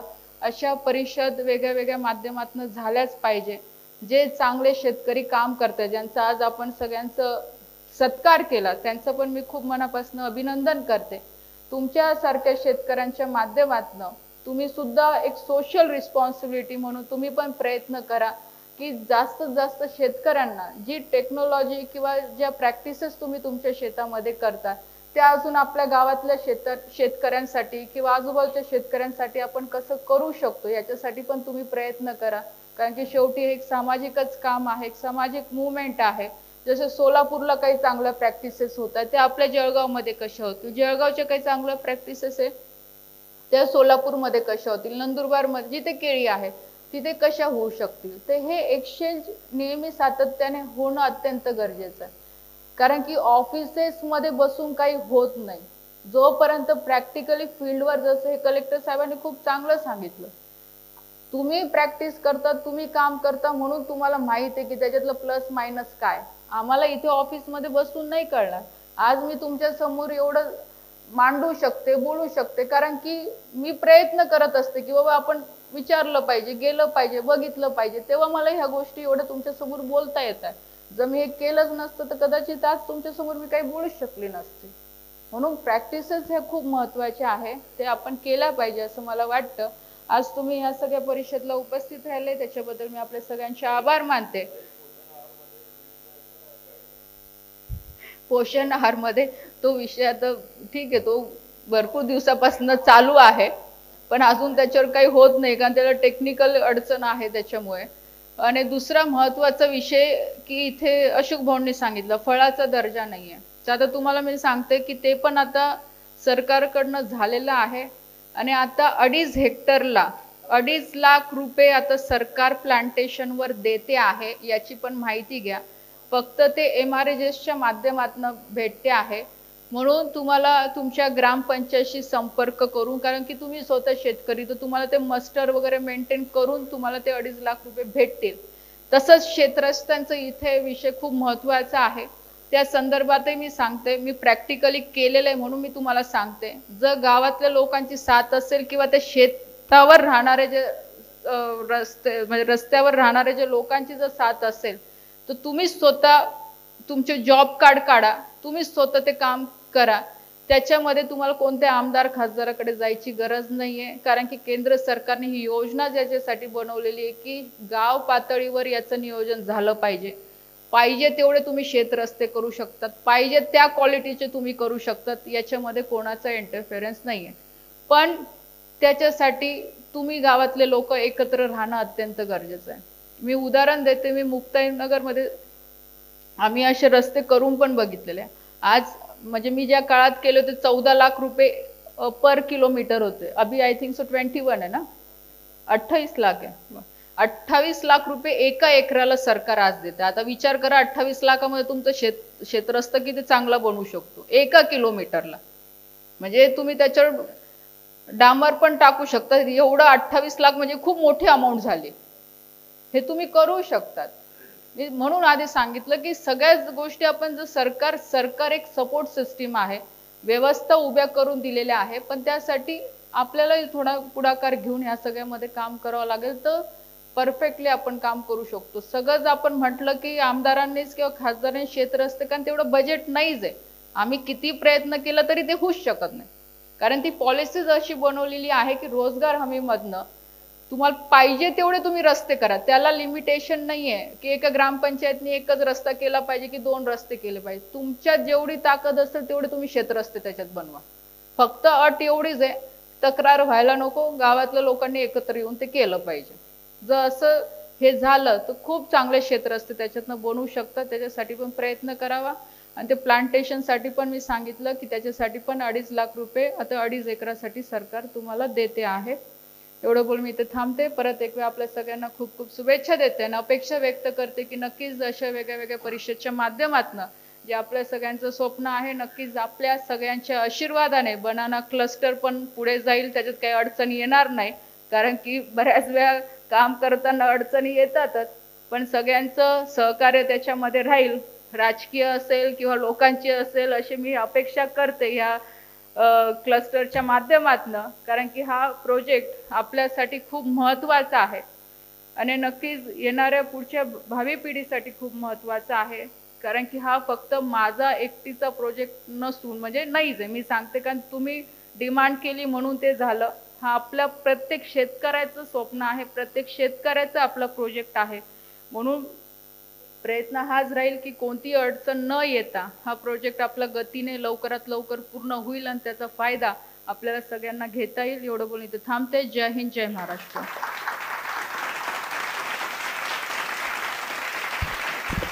खरं तर ताईंनी बोलत राहावं आणि आम्ही ऐकत राहावं असंच हा सेशन होता. आणि निश्चितच मला स्वर्गीय हरिभाऊंची फार आठवण येते की त्यांचा पण देखील एक केळीबद्दलची फार मोठी जिज्ञासी होती आणि तोच धागा आज अमोल भाऊ घेऊन आपल्या रावेर यावल मतदारसंघात जळगावची मांडणी या ठिकाणी करतायत. तर आपल्या सर्वांच्या वतीने मी अमोल भाऊंना विनंती करतो की या ठिकाणी आम्हा सर्वांना मार्गदर्शन करावं. पुढे सगळे एक्सपर्ट्स बसले असताना मी मार्गदर्शन करणं हे काही बरोबर नाही. आणि आदरणीय अशोक भाऊ असताना तर बिलकुलच नाही. अशोक काका, मी म्हटलं तुम्ही असता मार्गदर्शन करण्या एवढा मी मोठा नाही आहे. आजच्या आपल्या या मॅक्स किसानने जे हा जो केळी परिसंवाद आयोजित केला आहे, या केळी परिसंवादाच्या निमित्ताने उपस्थित आपल्या केंद्राच्या राज्यमंत्री आदरणीय रक्षाताई खडसे, ज्यांनी हा बनाना क्लस्टर हा अत्यंत महत्त्वाचा विषय आहे, ज्या विषयाला खूप कमी वेळामध्ये मागच्या 8 महिन्यामध्ये त्यांनी मंजुरी देण्याचा पूर्ण प्रयत्न केला आणि आपल्याला मंजुरीसुद्धा मिळाली आहे ताईंच्या या पूर्ण याच्यामुळे. आणि आदरणीय स्वर्गवासी भाऊंची, मोठ्या भाऊंची जी हे होती पूर्ण रिसर्च जे होतं आहे हे लॅबपासून तर लँडपर्यंत पोहोचवण्यासाठी आदरणीय मोठ्या भाऊंचं आपल्या केळी परिसरासाठी खूप मोठं योगदान होतं. तोच वारसा घेऊन चाललेत, मला नेहमी मार्गदर्शन करतात असे आदरणीय अशोक भाऊ जैन, आदरणीय डॉक्टर के. बी. पाटील काका, भागवत काका, आपल्या सर्वांचे की ज्यांच्या गेल्याने खरोखर 12 मेला कलेक्टर साहेबांनी बऱ्हाणपूरला भेट दिली आणि 14 तारखेला आपण भाव अनुभवला असेल तर राजू काका भाव हा किती होता, त्याची 2600 रुपये झाला होता भाव. त्याच्या आधी भाव 2200 रुपये होता. तर खरोखर त्यांनी भेट दिली, 13 तारखेला भेट दिली होती आणि आपला भाव 2600 रुपये झाला होता. तर असे ज्यांनी केळीमध्ये खरोखर चांगलं काम करत आहेत, जलसंधारणाच्या बाबतीत नेहमी आपल्या सगळ्यांना मार्गदर्शन करत असतात असे कलेक्टर साहेब आणि व्यासपीठावर उपस्थित सर्व एक्सपर्ट्स आणि समोर उपस्थित सर्व केळी उत्पादक आणि या क्षेत्रातले सर्व एंटरप्रेनर्स. केळी हा विषय खरोखर अत्यंत मोठा आहे आणि केळीमध्ये ज्यावेळेला माझे बाबा गेले त्यावेळेला मी सगळ्यात पहिल्यांदा भेटलो अशोक भाऊंना आणि नंतर दुसऱ्यांदा भेटलो मी डॉक्टर के. बी. पाटील काकांना. विषय हाच होता केळीची लागवडीच्या बाबतीत मला फारसा असा काही जास्त अनुभव नव्हता. मी काकांना म्हटलं मला तुम्ही बिलकुल डे 0 पासून तर शेवटच्या दिवसापर्यंत सगळं समजावा, कारण स्वतः कसं प्लॅन्टेशन करायचं आहे या बाबतीमध्ये, नंतर आपण कशी वाढ करायची आहे, प्री प्लॅन्टेशनपासून तर प्लॅन्टेशन, नंतर प्रोडक्शन, त्याच्यानंतर हार्वेस्टिंग, प्रत्येक स्टेजला त्यांचं मी मार्गदर्शन घेत असतो. आणि या सगळ्या प्रवासामध्ये आदरणीय शैलेंद्र भाऊ समोर बसलेत आणि या बाजूला बोकरे साहेब आहेत. हे दोघं जणांचा सुद्धा बाबांसोबत असायचे, माझ्यासोबत असतात. पण केळी परिसंवाद हा अत्यंत महत्त्वाचा विषय आहे, कारण आपल्याकडे माहिती आहेत सगळे चॅलेंजेस जे आहेत, आपल्या स्वतःच्या अडचणी ज्या आहेत, या पठाण साहेबांनी आपल्याला अडीअडचणी खूप अत्यंत चांगल्या प्रकारे सांगितल्यात. आपल्या चॅलेंजेस काय आहेत आणि आपल्याला अपॉर्च्युनिटीज किती आहेत ह्या दोघं त्यांनी म्हणजे भारत स्तरावरती, इंटरनॅशनल लेवलवरती किंवा नॅशनलवरती आपल्याला बनाना प्रोडक्शनमध्ये, बनानाच्या ओव्हरऑल कन्झम्पशनमध्ये असेल, ह्याच्यामध्ये काय चॅलेंज अपॉर्च्युनिटीज आहेत त्यांनी आपल्याला सांगितलं. आपल्याकडे काय अवेलेबल आहे हे आपल्या सर्वांना माहिती आहे आणि आपल्याकडे त्यामुळे अत्यंत चांगल्या प्रकारचं मी ऐकत होतो पठाण साहेबांचं, खूप चांगल्या प्रकारे त्यांनी आपल्याला सांगितलं आहे, अगदी खूप अभ्यासपूर्व हे केलेलं आहे. मला असं वाटतं की ह्याच्यामध्ये ह्या परिसंवादाचा जो उद्देश आहे हा खरं म्हणजे इथून जे पॉलिसी मेकर्स आहेत किंवा जे ह्या तुमच्या सगळ्यांच्या आशीर्वादाने जे रक्षाताई आहेत किंवा आम्ही आहोत किंवा आदरणीय कलेक्टर साहेब आहेत किंवा कन्सल्टेशनमध्ये आदरणीय अशोक भाऊंची मार्गदर्शन आम्ही घेत असतो, भागवत काकांचं घेत असतो, तर ह्या सगळ्यांना जर आपल्याला इन्साईट्स काही मिळालेत की जे आम्ही शासन दरबारी मागू शकू तर ते खूप महत्त्वाचं असणार आहे. इन्साईट्समध्ये उदाहरणार्थ आपल्याला प्री प्लॅन्टेशनच्या स्टेजला आपण अनुभवलं असेल तर पाण्याची लेवल कमी होते आहे, त्याच्यामध्ये आपण काय नवीन प्रॅक्टिसेस फॉलो केल्या पाहिजे. ड्रीप इरिगेशन एक आहेच. हार्वेस्टिंग स्टेज आपण ज्यावेळेला प्लॅन्टेशन करतो त्यावेळेला आपल्या टिश्यू कल्चरच्या संदर्भात आपल्या कुठल्या प्रकारची अडीअडचण येतात. जसं पठाण साहेबांनी सांगितलं की आपल्याला 25 कोटीची आपल्याला रिक्वायरमेंट आहे पूर्ण महाराष्ट्रभरामध्ये आणि जेन इरिगेशन म्हणून 12-13 कोटीची आपल्याकडे अवेलेबिलिटी आहे. स्टील 12-15 कोटीचा खूप मोठा गॅप आपल्याकडे आहे. हा गॅप आपण कसा ब्रिज करू शकतो, किंवा जे प्लॅन्ट्स आपल्याकडे त्याच्या चांगल्या क्वालिटीचे किंवा कुठले डिसीज फ्री कशी येऊ शकतात, अशा प्रकारे आपण कसं नियोजन केलं पाहिजे. नंतर आपण प्रोडक्शनला ज्यावेळेला जातो, ॲक्च्युअल प्लॅन्टेशन झाल्यानंतर प्रोडक्शनला ज्यावेळेला जातो त्यावेळेला हँडलिंग टेक्निक्स कसे असले पाहिजेत. कारण आपल्याकडे आपण एक खूप मोठी अडचण आपण करतो आहे, पर्टिक्युलरली यावल राव्या तालुक्यामध्ये बोलायचं म्हटलं तर जसं ह्यांनी सांगितलं की महाराष्ट्रातला साधारणतः 52% केळी एक्सपोर्ट ही जळगाव जिल्ह्यातून होते. जळगाव जिल्ह्यातल्या राव्या तालुक्यात 52% केळी एक्सपोर्ट होते आणि यावल तालुक्यातून साठा एक्सपोर्ट नाही, ओव्हरऑल प्रोडक्शन जे आहे केळीचं तर 52% रावेचं आणि 29% साधारणतः यावलचं प्रोडक्शन आहे. पण अनफॉर्च्युनेटली आपण किती एक्सपोर्ट करू शकतो आहे? आपण फक्त 8,000 कंटेनर्स काहीतरी सांगितलं आहे आणि अशोक भाऊने सांगितलं आपण 25,000चं आपलं टार्गेट आहे आणि पठाणजींनी सांगितलं की 50,000चं टार्गेट आपण घेऊन चाललो आहे. पण ते टार्गेट जर आपल्याला अचीव करायचं असेल तर इन्फ्रास्ट्रक्चर क्रिएट करण्यासोबत दुसऱ्या अडचणी कुठल्या आपल्याला, त्यातली सगळ्यात मोठी जी अडचण आहे जी आपण बोलू शकत नाही आणि बोलू पण नाही परंतु सांगतो ते सगळ्यात मोठे की चिलिंग इंजुरी. तर चिलिंग इंजुरीसाठी अशोक भाऊ खूप बऱ्याचदा डॉक्टर साहेब मार्गदर्शन करत असतात. पण चिलिंग इंजुरी काय येत आहे पर्टिक्युलरली यावर रावेरच्या क्षेत्रामध्ये आपण जर बघितलं तर रावेरच्या या साईडला आपण सातपुड्याच्या वडरी चोपडा या साईडला गेलो चिलिंग इंजुरी कमी होत राहते. किंवा जामनेर साईडला गेलो तर चिलिंग इंजुरी कमी आहे. पण या साईडला चिलिंग इंजुरी का जास्त आहे विशाल भाऊ, बरोबर ना? त्याच्यामुळे आपल्याला एक्सपोर्टच्या अडचणी येतात. म्हणजे जशा त्या अडचणी एक्सपोर्टसाठी इन्फ्रास्ट्रक्चरच्या आहेत सायमल्टेनियसली चिलिंग इंजुरीची सुद्धा आपली एक अडचण आहे. दुसरी मोठी अडचण मागच्या 1.5 वर्षापूर्वी मी अशोक भाऊंकडे गेलो होतो ज्यावेळेला मी नेमकाच राजकारणामध्ये प्रवेश केला होता आणि भाऊंकडे विषय निघाला होता पनामाचा की पनामा हा खूप मोठा भयंकर आपल्याकडे येऊन ठेपला आहे. त्यावेळेला आपण पत्रही दिलं होतं. पनामा रेस 4, रेस 1, रेस 4 काही ठिकाणी रेस 1 आयडेंटिफाय केला आहे, एका ठिकाणी रेस 4 सुद्धा आयडेंटिफाय झालेला आहे. परंतु ह्याचा प्रोटोकॉल काय असला पाहिजे? हा अत्यंत महाभयंकर रोग आहे. पण ह्याचा प्रोटोकॉल काय असला पाहिजे? ह्या सगळ्याच्या इन्साईट्स ह्या कदाचित आपण स्वतः शेतकरी आहोत, आपण स्वतः केळी उत्पादक आहोत. तर ह्या मंडळीपेक्षा तुम्ही लोक चांगल्या प्रकारे सांगू शकतात की याच्यामध्ये आपण काय केलं पाहिजे. ठीक आहे, तर तुमचे जे रिसर्च अँड डेव्हलपमेंट रिसर्चची जी टीम आहे ती आपल्याला गाईड करेल. परंतु आपल्या प्रॅक्टिकल अडचणी काय आहेत, कसं असलं पाहिजे ह्याचा इन्साईट्स इथून येणे गरजेचे आहेत.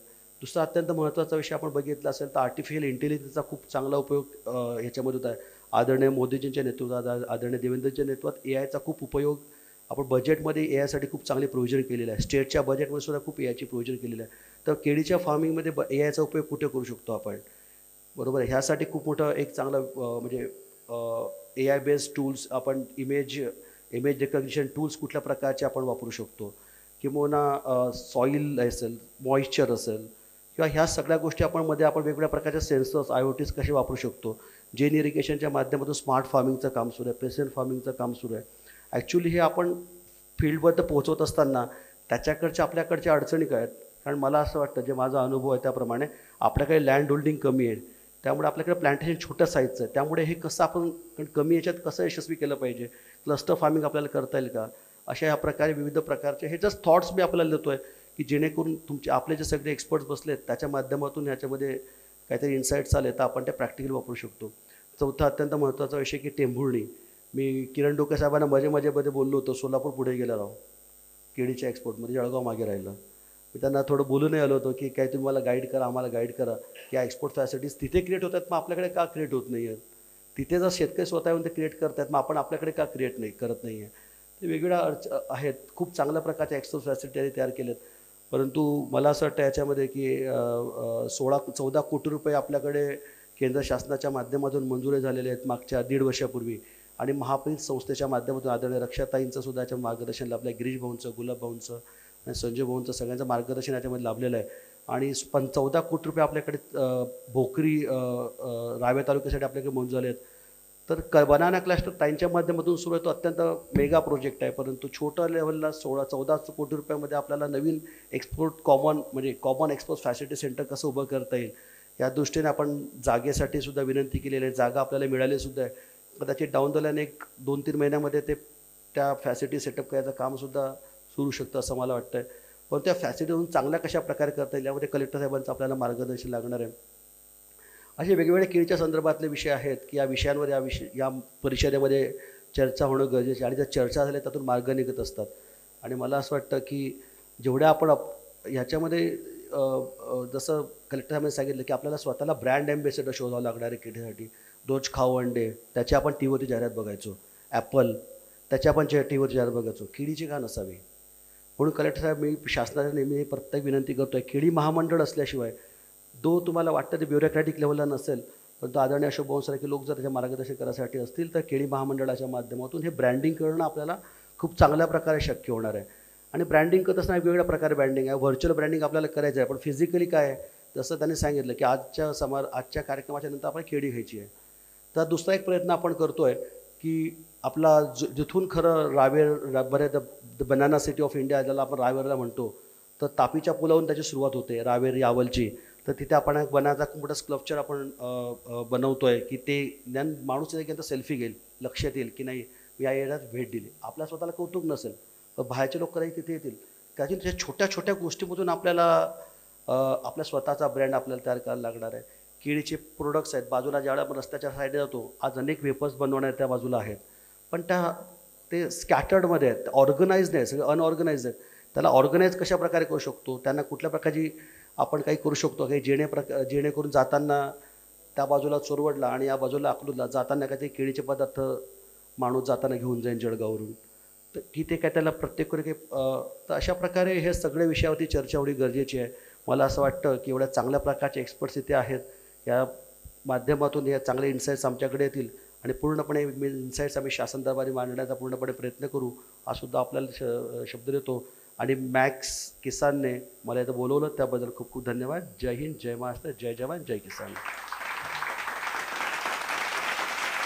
धन्यवाद अमल भाऊ. आणि अतिशय अभ्यासपूर्वक मांडणी की एक आमदार असतानाच आणि नक्कीच केळीचे प्रश्न विविध स्तरावर कसे मांडले जातील आणि याचा वापर असेल आर्टिफिशियल इंटेलिजन्स, स्मार्ट फार्मिंग, तर नक्कीच त्याबाबत देखील मोठं काम आता आपण जळगाव जिल्ह्यामध्ये करतो. आणि सर म्हणजे म्हटले तसं की ॲम्बॅसेडर, तर नक्कीच ही सुरुवात आजच्या आपल्या केळी परिषदेमधून मॅक्स किसाननी ही सुरुवात केलेली. मित्रांनो, शैलेंद्र भाऊ देखील आहेत, मॅक्स किसान आहे. त्याचप्रमाणे इतर मान्यवरांच्या मदतीने आपण नक्कीच त्याकडे पण नक्कीच आपण तो विचार करूया. यानंतर आपल्या सर्वांचे मार्गदर्शक मान्य श्री अशोक भाऊ, मी यांना विनंती करतो की त्यांनी या ठिकाणी आम्हाला सर्वांना मार्गदर्शनपर शुभेच्छा द्याव्या. आजच्या या मॅक्स महाराष्ट्र आणि त्यांचीच उपसंस्था मॅक्स किसान केळी परिषद आपल्या जळगावला होत आहे, त्या परिषदेसाठी खास उपस्थित आपल्या जिल्ह्याच्या खासदार आणि केंद्रीय मंत्री श्री रक्षाताई, जिल्ह्याचे आपले जिल्हाधिकारी आयुष प्रसादजी, भागवतराव पाटील, वसंतराव महाजन, मॅक्स महाराष्ट्राचे प्रमुख आंबेकरजी आणि त्यांचे सर्व साथी, उपस्थित सर्व शेतकरी बंधूंनो, केळी आणि आपला जळगाव जिल्हा हे एक ऐतिहासिक विषय आहे आणि ते असं एक अतूट नातं आहे. आणि याच्यामध्ये केळी जी पारंपरिक पद्धतीने 40 वर्षापूर्वी आपण पिकवत होतो आणि तिथून पुढे 45 वर्ष झाली जळगाव जिल्ह्याच्या आपल्या सगळ्या शेतकरी बांधवांनी जी क्रांती आणली आणि त्या क्रांतीमध्ये जैन इरिगेशनचा जो हातभार लागला आहे, सुरुवातीला PVC पाईपांमुळे नदीवरून पाणी आपण शेतापर्यंत आणू शकलो. त्याच्यानंतर त्या पाण्याचं योग्य नियोजन व्हावं आणि कमी पाण्यात जास्त उत्पादन व्हावं म्हणून ठिबक सिंचनची क्रांती झाली. आणि त्याच्यानंतर पाणी तर वाचलं, उत्पादन दुपटीने किंवा तिपटीने व्हायला पाहिजे म्हणून टिश्यू कल्चरची सुरुवात आजपासून 30 वर्षापूर्वी आपण केली आणि शेतकरी बांधवांनी त्याला भरघोस पाठिंबा देऊन आज आपला जळगाव जिल्हा आणि तिथे उत्पादित होणारी केळी ही भारताच्या सगळ्या राज्यांमध्ये आणि तसेच परदेशी निर्यात होते. आज आपल्या जिल्ह्यातनं जवळजवळ 7,000 कंटेनर हे केळी निर्यात होते. चांगलं काम चालू आहे, परंतु 7,000 कंटेनर खूप आपल्या जिल्ह्याच्या दृष्टीने खूप कमी आहेत. आणि कमीत कमी जळगाव जिल्ह्यातूनच 25,000 कंटेनर जाऊ शकतील एवढी डिमांड जगभर आहे. त्याचा कसा फायदा करून घ्यायचा हे जळगाव जिल्ह्याच्या शेतकऱ्यांना ठरवायचं आहे. आज वाईट वाटून नका घेऊ, परंतु जळगाव जिल्ह्यापेक्षा सोलापूर खूप पुढे गेलं आहे आणि सोलापूर आणि त्या भागात होणारी केळी ही जवळजवळ 95% केळी निर्यात होते आणि त्या निर्यातीमध्ये जैन टिश्यू कल्चरचा वाटा हा जवळजवळ 95% आहे आणि ग्रँड 9 नावाची जी व्हेरायटी आपण 94मध्ये आणली आणि डेव्हलप केली, आज आपण 94मध्ये 10 लाख झाडं आपण दिली होती, आज 13 कोटी झाडं आपण देतो आहे. आणि त्याच याच्यातनं निर्माण होणारी किंवा उत्पादित होणारी आपली ग्रँड 9ची केळी आणि तीच एक्सपोर्ट होते आहे. आपण जशी गेल्या 40-45 वर्षात 3 क्रांती केल्या किंवा आपण इनोव्हेशन जे आणले आणि त्याचा वापर शेतकऱ्यांनी शेतामध्ये केला, त्याच्यामुळे आपण आज केळीमध्ये इथे पोचलेलो आहोत.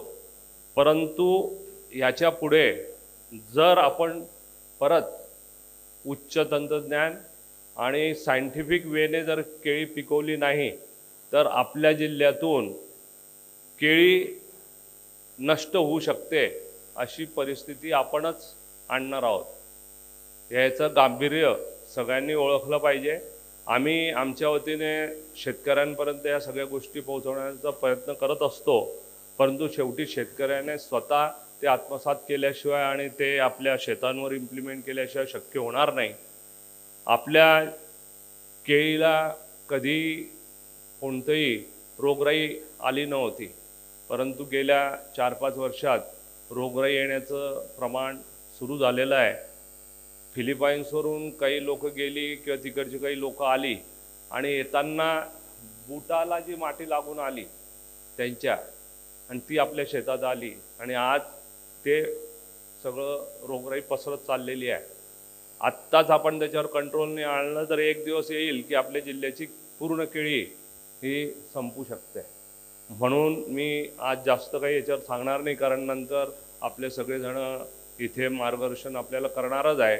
परंतु या प्रसंगी एवढंच सांगेल की जसं आपण गेल्या 45 वर्षात 3 नवतंत्रज्ञान वापरून आपल्या केळीला जिथे होती तिथून इथे आणलेलं आहे, ह्याच्यापासून आता पुढे जाण्यासाठी खूप मेहनत आपल्याला करावी लागणार आहे, खूप काळजीपूर्वक काम करावं लागणार आहे.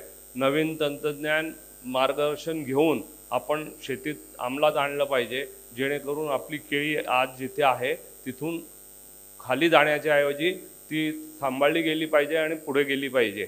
आम्ही त्याच्यावर रोज काम करतो आहे, नवनवीन उत्पादन आणण्यासाठी आणि त्याच्यात ह्या सगळ्या ज्या रोगराई आहे ते येऊ नये यासाठी आपण जे काही काम करतो आहे क्वालिटीचं ते आम्ही करत राहू, तुमच्यापर्यंत पोहोचू, पण शेवटी तुम्हाला ते करायचं आहे.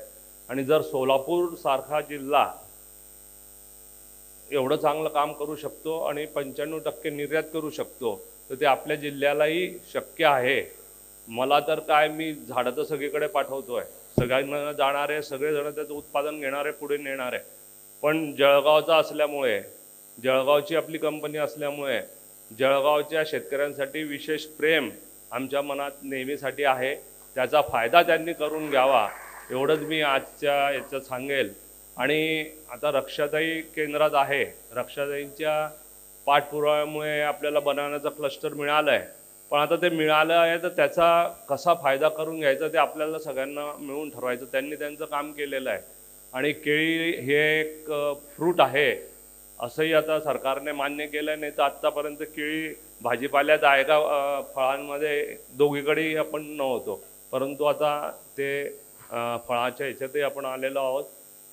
आत्ता ज्या आपल्या ताई होत्या ज्यांचा आपण सत्कार केला, त्यांनी जे प्रॉडक्ट्स निर्माण केलेले आहे आणि त्यांच्या मेहनतीने त्यांना 4 कोटीचं युनिट केंद्रीय सरकारतर्फे मिळालेलं आहे डिहायड्रेशनचं, त्याचबरोबर 3 कोटी रुपयाची लॅब मिळालेली आहे आणि जवळजवळ 2 कोटी रुपयाचं त्यांना कोल्ड स्टोरेजचं हे मिळालेलं आहे. आणि ते एका महिलेने ते केलं आहे, ते सगळं आपण सुद्धा करू शकतो आणि आपल्या जिल्ह्याचं नाव पुढे नेऊ शकतो. मी परत एक वेळा सांगेल की 45 वर्षात जसे 3 तंत्रज्ञान आपण आत्मसात करून आपल्या केळीला इथपर्यंत आणलं आहे, ह्याच्यानंतर सुद्धा नवतंत्रज्ञानावर फोकस ठेवा आणि त्याच्यावर काम करत राहा तर आपली केळी टिकेल, तुमच्या आयुष्यात भरभराटही येईल आणि आपलं जिल्ह्याचं नाव हे जगाच्या पाठीवर पोचू शकेल. आपण 25,000 टन्स केळीसुद्धा आपण एक्सपोर्ट करू शकतो एवढे डिमांड आहे. म्हणजे जवळजवळ 6,000 ते 7 म्हणजे 2 बिलियन 8,000 16,000 कोटी रुपयापर्यंत केळी निर्यात होऊ शकते, एवढी जगाला गरज आहे. पण आज आपण ती पूर्ण करू शकत नाही किंवा पाठवू शकत नाही आहे. त्याच्यासाठी तुम्हाला नवतंत्रज्ञान अवलंबून करावं लागेल आणि त्याच्यातनं जी निर्माण होणारी केळी असेल ती नक्कीच घेऊन जाईल आणि तुमच्या आयुष्यात सुद्धा भरभराट येईल. मी एवढं सांगून इथे थांबतो. नंतर सगळं टेक्निकल प्रेझेंटेशन आणि चर्चा आहेत, त्याच्यातनं आपल्याला सगळ्यांना माहिती मिळेलच. आणि आपण सगळे आज इथे आला आणि मी आपल्यासमोर 2 शब्द मांडू शकलो त्याबद्दल मी मॅक्स महाराष्ट्र आणि मॅक्स किसानचे धन्यवाद व्यक्त करतो. आणि आपण सगळ्यांनी परत केळी आणि आपण हे अतूट नातं तसंच राहायला पाहिजे याच्याकडे लक्ष द्या. जय हिंद, जय किसान. मित्र एकदा भाऊंसाठी जोरदार टाळ्या झाल्या पाहिजे की नुसतंच तंत्रज्ञान नाही तर अतूट नात्याबद्दल त्यांनी तो संदर्भ दिलेला आहे. आणि श्रद्धेय भाऊलाल जैन साहेबांपासून आपण बघतो की किती घट्ट नातं शेतकऱ्यांशी त्यांचं आहे. यानंतर आपल्या जिल्ह्याचे माननीय जिल्हाधिकारी महोदय की ज्यांचा नेहमीच ध्यास असतो की जळगाव जिल्ह्याची प्रॉडक्टिव्हिटी GDP कसा वाढवता येईल आणि बनानाला कसं पुढे नेता येईल या संदर्भात मी माननीय आयुष प्रसाद सर यांना विनंती करतो की त्यांनी आम्हा सर्वांना मार्गदर्शन करा. आदरणीय केंद्रीय मंत्री श्रीमती रक्षा खडसे, आदरणीय अमोल जवळे सर, आदरणीय आमदार, आदरणीय जैन सर, आदरणीय सगळे मंचावर उपस्थित सगळे मान्यवर आणि केळी क्षेत्रामध्ये असलेले सगळे एक्सपर्ट्स.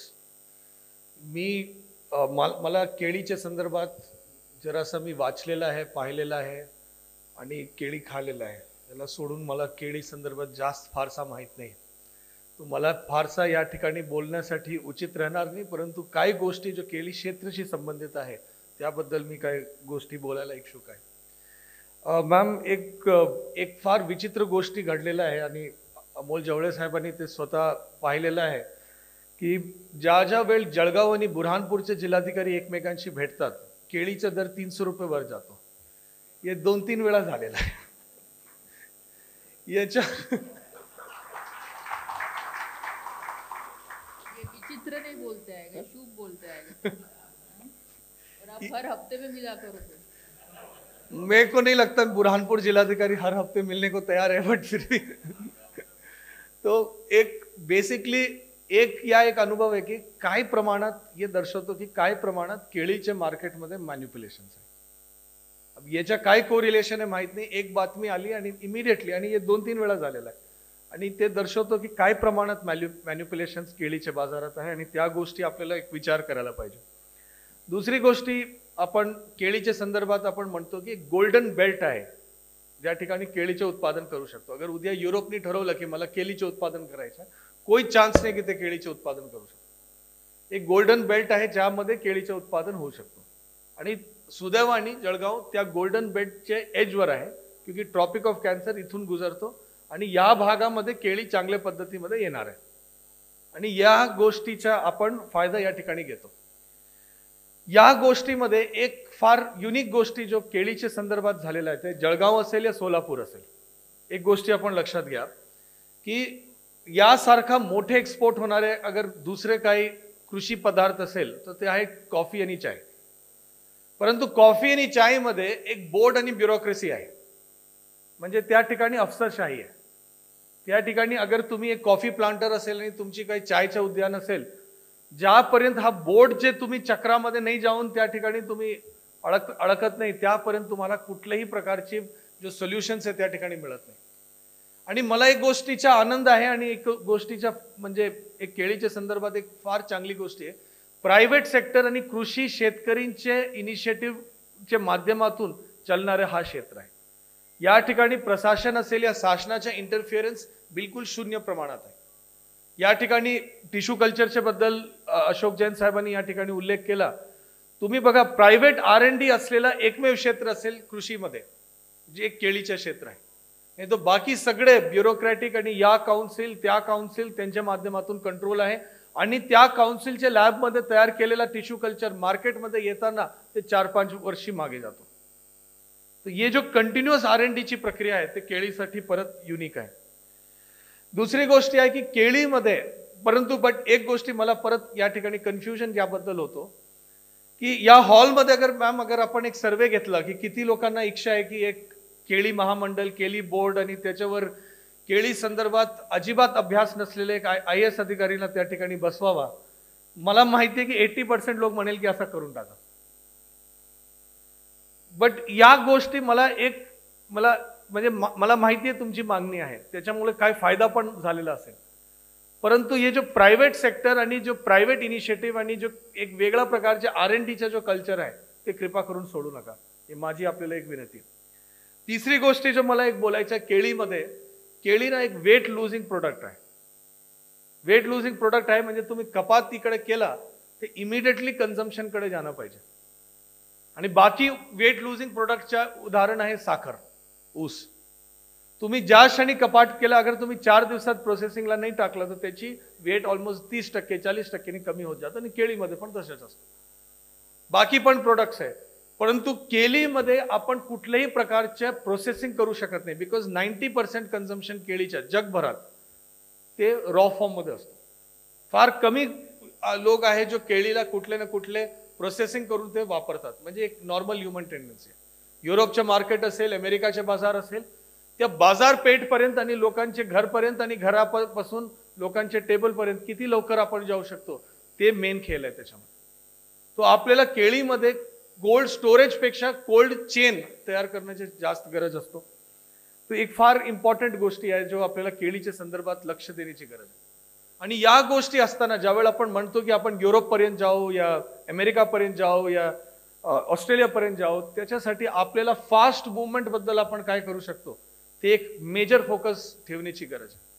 आणि कसं आपण म्हणजे मोठ्या प्रमाणात टन बाय टन केळीच्या म्हणजे मुवमेंट करू शकतो, त्या एक पुढच्या चॅलेंज आपल्याला या केळी क्षेत्रामध्ये आजच्या या मंथनमध्ये सगळ्यांना विचार करण्याची गरज आहे. एक और गोष्टी युनिक आहे केळीच्या संदर्भात, आपल्याकडे एक बी ब्रँड अँबॅसिडर नाही केळीसाठी, ॲटलिस्ट इंडियामध्ये.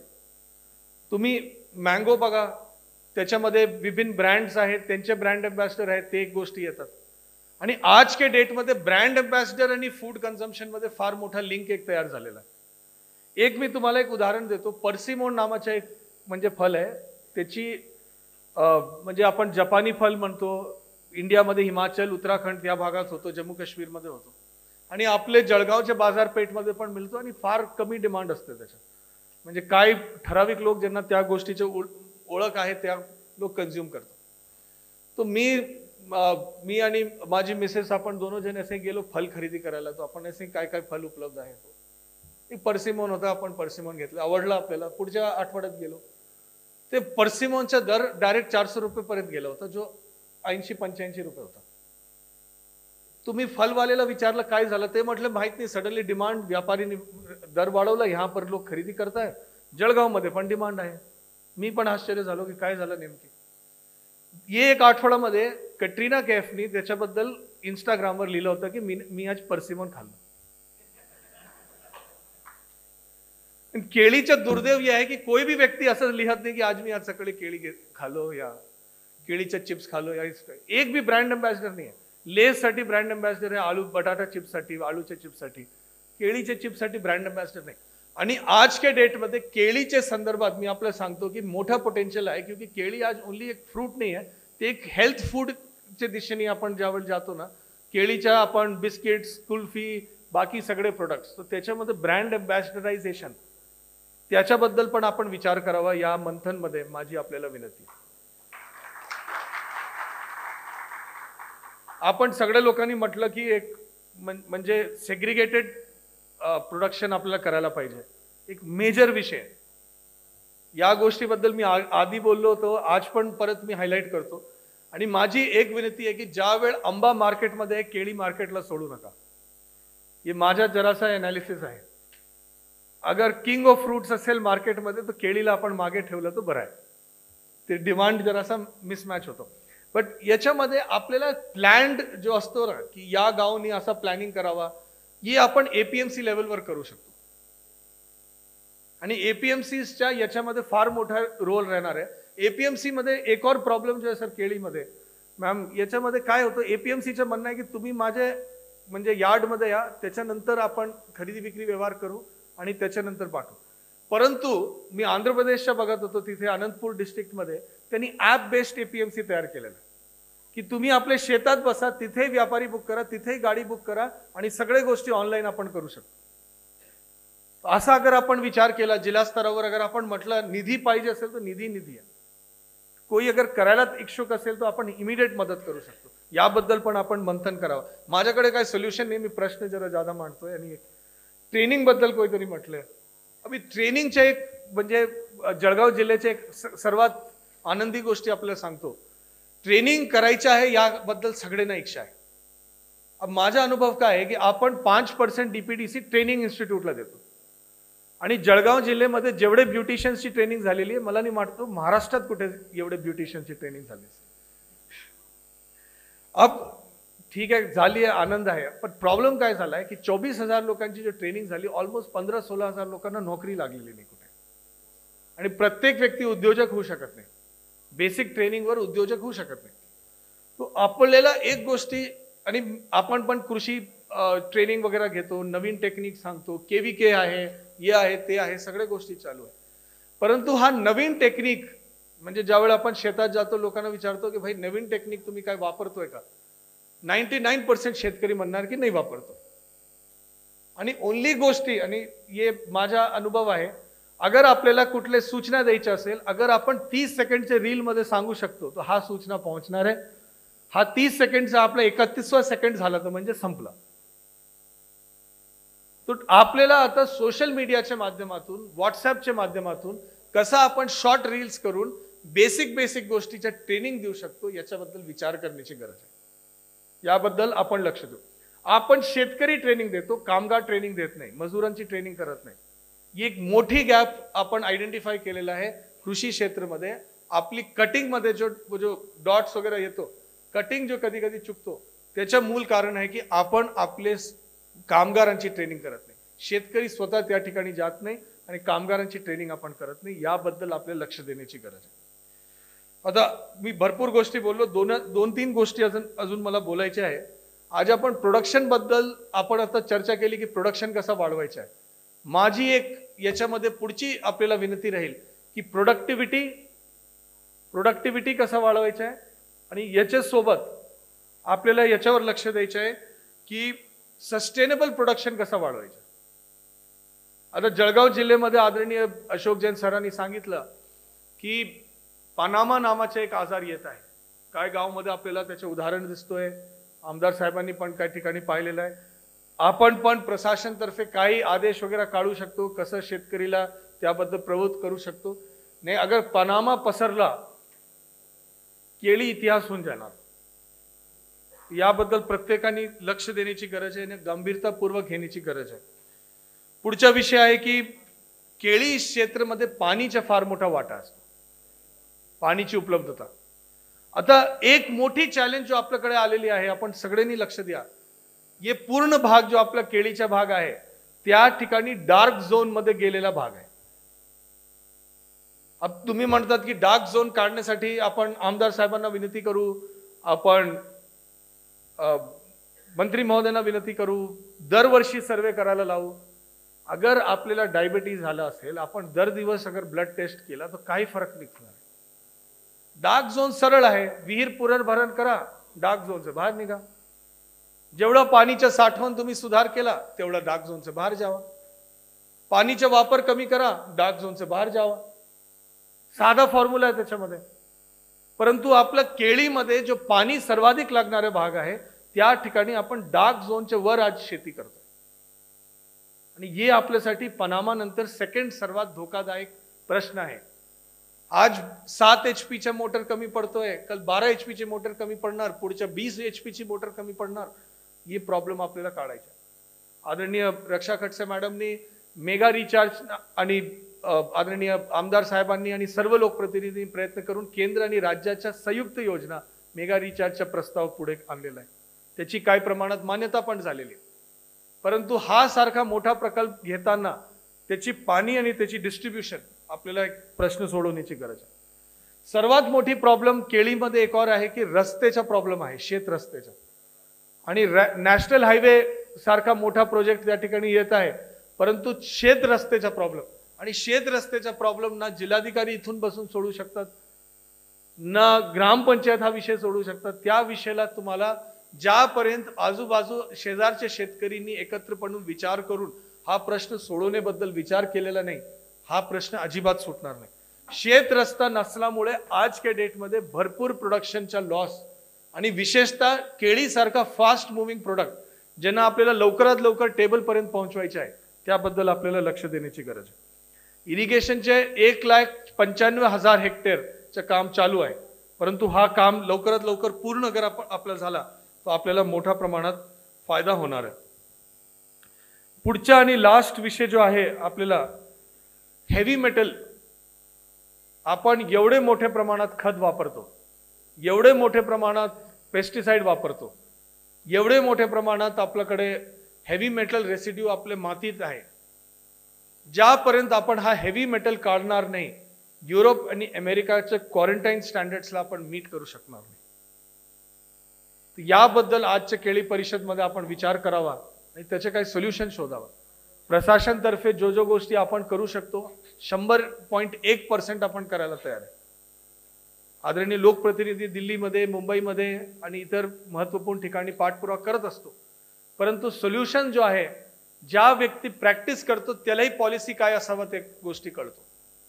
तो सोल्युशन काय आहे त्याबद्दल आपल्याला लक्ष देण्याची गरज आहे. वैसे मी लास्ट म्हटलं होतं, पण लास्ट+1 मी एक सांगतो की आपल्याला क्लायमेट चेंजमध्ये जो नुकसान होत आहे आणि पीक विमाचा जो मोठा प्रश्न दरवेळी आपण आपल्या समोर येत आहे, आपण ड्राउट प्रूफिंग, क्लायमेट प्रूफिंग कसं करू शकतो की आपल्याकडे या प्रकारचे नुकसान होऊ नये, याबद्दल पण विचार आणि मंथन करावा, ही माझी आपल्या सर्वांना विनंती आहे. मला आपण मार्गदर्शनसाठी बोलवलं होतं, परंतु माझी विनंती आहे की आजचे प्रोसिडिंग्समध्ये जो काही मार्गदर्शन आपण सांगणार आहे, ज्याच्यामध्ये प्रशासनाचा जो रोल आहे ते आपण पूर्ण करायला तयार आहे, पण भरपूर गोष्टी आपल्याला समन्वयाची भूमिकाने स्वतः करण्याची गरज आहे. या कार्यक्रम आयोजन केल्याबद्दल, मला या कार्यक्रमासाठी आमंत्रित केल्याबद्दल, मला माझा प्रश्न मांडण्याची संधी दिल्याबद्दल मी आपल्या सर्वांचे विशेष आभार व्यक्त करतो. माझे 2 शब्द संपवतो. जय हिंद, जय महाराष्ट्र. पहिल्या सत्राचे समारोपीय माननीय श्री रवींद्र आंबेकर सर, जे मॅक्स महाराष्ट्राचे पूर्ण प्रमुख आहेत, यांना मी विनंती करतो की त्यांनी थोडक्यात या ठिकाणी समारोप कराय. धन्यवाद सर. मी फार वेळ घेणार नाही, पण एक अतिशय सुंदर कार्यक्रमाची संकल्पना संतोष सोनवणे माझे सहकारी आणि भोकरे सर यांनी मांडली आणि हा कार्यक्रम जळगावमध्येच व्हावा याच्या मागची एक छोटीशी आठवण सांगतो. या जळगावमध्ये मी आणि माझे मित्र निलेश खरे एकदा विधानसभा अधिवेशन संपवून येत होतो आणि आम्ही इथे जळगावला थांबायचं ठरलं. मग भवरलालजींना भेटायचं, जळगावला आलं तर त्यांना भेटायचं म्हणून त्यांना भेटायला गेलो. तर त्यावेळेला त्यांनी दिवसभर आम्हाला पूर्ण फिरवलं तिथे आणि त्याच्यानंतर आमच्या दोघांना खूप झापलं आणि ही आठवण मी आज ट्विटसुद्धा केलेली आहे की खूप झापलं. ते म्हणाले की तुम्ही जी काही पत्रकारिता करता आहात ती काही पत्रकारिता नाही, हे सगळं सोडा आणि कृषी क्षेत्रावर लक्ष द्या. तर मी त्यांच्याशी थोडं आर्ग्युमेंट करत होतो, कारण डायनॅमिक्स वेगळं आहे मीडियाचं. रोज तुम्ही संध्याकाळी भारत पाकिस्तान, हिंदू मुस्लिम अशी भांडणं बघत असता. शेतीच्या मुद्द्यावर एवढी गंभीर परिषद आज मीडियाच्या माध्यमातून होताना दिसत नाही. तर मी त्यांना डायनॅमिक्स सांगत होतो. ते म्हणाले, अरे शेतीच्या क्षेत्रावर उभं राहून आमच्या शेतकऱ्यांनी सहकारी कारखाने काढले, जे मोठ्या उद्योगपतींनाही शक्य झालं नाही. एवढा मोठा उद्योग उभा राहिला, या क्षेत्राला तुम्ही दुर्लक्षित ठेवू नका, याच्यावर माध्यमांनी लक्ष दिलं पाहिजे. आणि मला असं वाटतं की आज ही पहिली आम्ही पिकनिहाय परिषदा प्रत्येक जिल्ह्यामध्ये जाऊन, जिल्हाधिकारी साहेबांनी सांगितलं इथे की ब्रँडिंग होणं फार गरजेचं आहे कुठल्याही पिकाचं, तर आम्ही प्रत्येक जिल्ह्यामध्ये जाऊन तिथे पीकनिहाय परिषदा घेणार आहोत. पण त्याची सुरुवात मला असं वाटलं की जळगावमधून व्हावी, कारण ह्या जळगावच्या मातीने आम्हाला कृषी क्षेत्राकडे लक्ष देण्याचं, माध्यमात काम करतो मी गेली 30 वर्ष, पण या क्षेत्राकडे लक्ष द्यायचं या जळगाव जिल्ह्याने मला सांगितलं. आज रक्षाताई इथे आल्यात, अशोक भाऊ आलेत, अमोल भाऊ जावळे आलेत, आयुष प्रसादजी आलेत, के बी पाटीलजी आलेत आणि तुम्ही सगळेजण आलात. तुमच्या सगळ्यांचं मनापासून आभार मानतो. वातावरणातील बदल असतील, बाजारपेठा असतील, त्या बाजारपेठांमध्ये होणारी गुंतवणूक असेल, त्याचबरोबर संशोधन, त्याच्यावरच्या प्रक्रिया, विषमुक्त शेती हा एक नवीन प्रघात सगळीकडे प्रचार सुरू आहे. त्या दृष्टिकोनातून आपण कशा पद्धतीने पावले पुढे टाकली पाहिजेत, प्रशिक्षण कसं केलं पाहिजे आणि त्याचबरोबरीने या क्षेत्रामध्ये माध्यमांची पण काय भूमिका असेल, ह्या सगळ्यावर या पूर्ण परिषदेमध्ये चर्चा होणार आहे. मी सांगतो की ह्या जगातील सगळ्यात सुंदर गोष्ट म्हणजे शेतीचा शोध. आपण माणूस म्हणून जन्माला आलो ज्या वेळेला, त्यावेळेला जे काही आपण रॉ फूड खात होतो, त्याच्यानंतर हळूहळू शेतीचा शोध लागला. शेतीचा शोध हा जगण्यासाठी लागला, तो मरण्यासाठी नव्हता. पण आज अनेक ठिकाणी केमिकल्सचा वापर याच्यामुळे अनेक आजार हे खाण्यातून निर्माण झालेले आहेत. केळीला पूर्ण अन्न मानलं जातं आणि केळीच्या बाबतीमध्ये मी तुम्हाला सांगतो की याचं ब्रँडिंग व्हायला पाहिजे. म्हणून आज जगामध्ये आज जेवढी केळी खाल्ली जातात तेवढी आता आपण पाहतो रील्समध्ये की ती चेहऱ्याला लावली जाते. अनेक फळं असतील, त्याचे साली असतील, याचा सौंदर्य प्रसाधनांमध्ये मोठ्या प्रमाणावर वापर होतोय. त्याचबरोबरीने आपण पाहतोय की केळं हे अँटी डिप्रेशन, म्हणजे आज संपूर्ण जग वेगवेगळ्या कारणांमुळे तणावामध्ये दिसतंय. रोज काही ना काही टेन्शन सगळ्यांना आहे, तर त्यावेळेला डिप्रेशन येतं, त्यावेळेला सांगतात की केळी खा म्हणून. हे एवढं सुंदर फळ तुमच्या ठिकाणी आहे, त्या केळीचा प्रचार प्रसार सगळीकडे व्हायला पाहिजे, त्याचं ब्रँडिंग व्हायला पाहिजे. यासाठी आवश्यक असलेलं जे काही तांत्रिक आणि कंटेंटच्या स्वरूपातली जी काही मदत लागेल ती मॅक्स महाराष्ट्राच्या निमित्ताने आपण इथे आम्ही करू. आणि त्याचबरोबरीने एक 2-4 गोष्टी मला इथे या निमित्ताने मांडाव्याशा वाटत आहेत. ते म्हणजे मी महाराष्ट्राचा दौरा केला होता गेले 3 वर्षापूर्वी.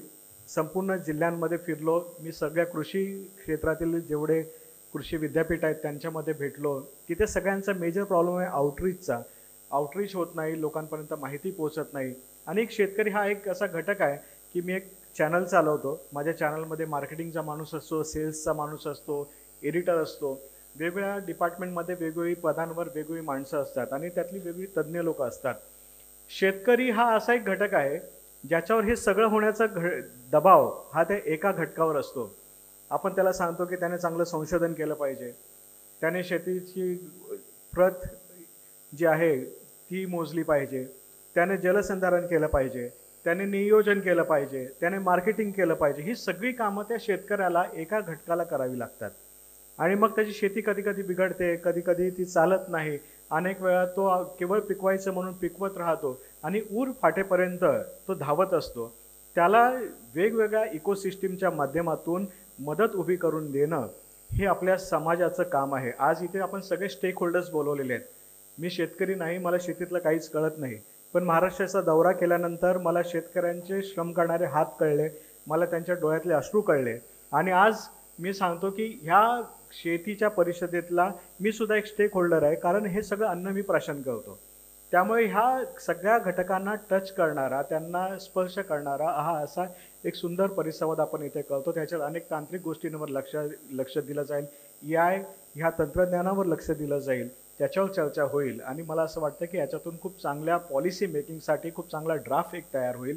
आणि केवळ ही परिषद ही इथे केवळ भाषण किंवा चर्चेच्या स्वरूपात न राहता याचं एक सुंदर पुस्तक केलं जाईल आणि हे पुस्तक या क्षेत्रातील सगळ्या स्टेक होल्डर्सपर्यंत पोहोचवलं जाईल असं मी या परिषदेच्या निमित्ताने सांगतो. आपण सर्वजण इथे आलात, या खूप पेशंटली बसलात इथे, तुम्ही प्रत्येक सेशन ऐकणार आहात आणि या तुमच्या सगळ्या जिद्दीला सुद्धा सलाम, तुमच्या धैर्याला सलाम. आणि तुम्ही सगळीजणं या केळी ह्या उत्पादनाला जागतिक बाजारपेठेमध्ये एक नवीन उंची मिळवून द्याल याच्याबद्दल मला बिलकुल आशा आहे. या सगळ्यासाठी जे काही आवश्यक सहकार्य असेल, आम्ही नेहमी सरकारच्या विरोधात भांडत असतो ताई, आमच्याबद्दल नेहमी असं सांगितलं जातं की अँटी एस्टॅब्लिशमेंट भूमिका असते, सरकारच्या विरोधात आपण भांडत असतो, पण हे काम आहे. पण आज मला असं वाटतं की अशा पद्धतीच्या पॉझिटिव्ह सकारात्मक चर्चासुद्धा माध्यमाने घडवायला पाहिजेत आणि याची सुरुवात एक जबाबदार माध्यम म्हणून आम्हाला करावीशी वाटते. या सगळ्यातला तुमचे सगळ्यांचे सहकार्य लाभले, जळगावकरांचे सहकार्य लागले, यासाठी मनापासून धन्यवाद. या सगळ्या चळवळीमध्ये शेतकऱ्यांचा सहभाग निश्चित हा फार मोलाचा असतो आणि त्यांचा सन्मान देखील या ठिकाणी झाला पाहिजे. इतर शेतकऱ्यांना ती प्रेरणा मिळायला पाहिजे. आणि म्हणून जिल्ह्यामध्ये मला माहीत आहे की आपण सगळेच प्रगतशील आहात, पण एक निवडक त्यामध्ये प्रगतशील असलेले शेतकरी, निर्यातदार, त्याचप्रमाणे केळीवर आधारित प्रक्रिया करणाऱ्यांचा सन्मान आपण या ठिकाणी आपण करतो आहोत. तर मी पहिलाच सन्मान आपण या ठिकाणी सौ वंदनाताई पाटील लखपती दिदी की ज्यांचं फार मोठं कार्य आणि आदरणीय आपल्या देशाचे प्रधानमंत्री यांनी देखील त्यांना सन्मानित केलेलं आहे. त्यांचा सन्मान आपण या ठिकाणी सर्व मान्यवरांच्या उपस्थित करतोय.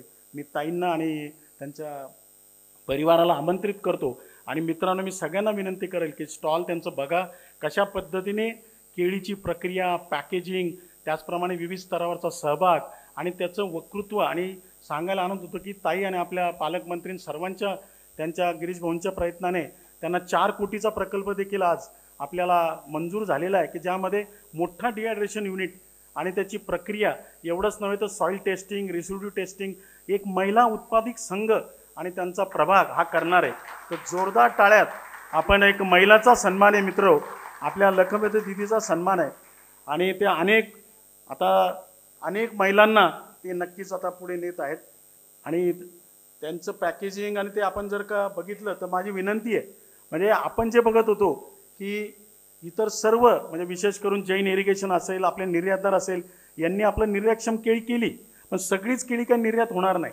आणि मग आपलं जी वापसी म्हणतो त्या केळीचं कसं चांगल्या प्रकारचं व्हॅल्यू एडिशन आपल्याला करता येईल त्याचं हे ज्वलंत उदाहरण ताईंनी केलेलं. आपण नक्कीच त्यांच्या आपल्याला कृषी प्रदर्शनीमध्ये भेट द्यावी.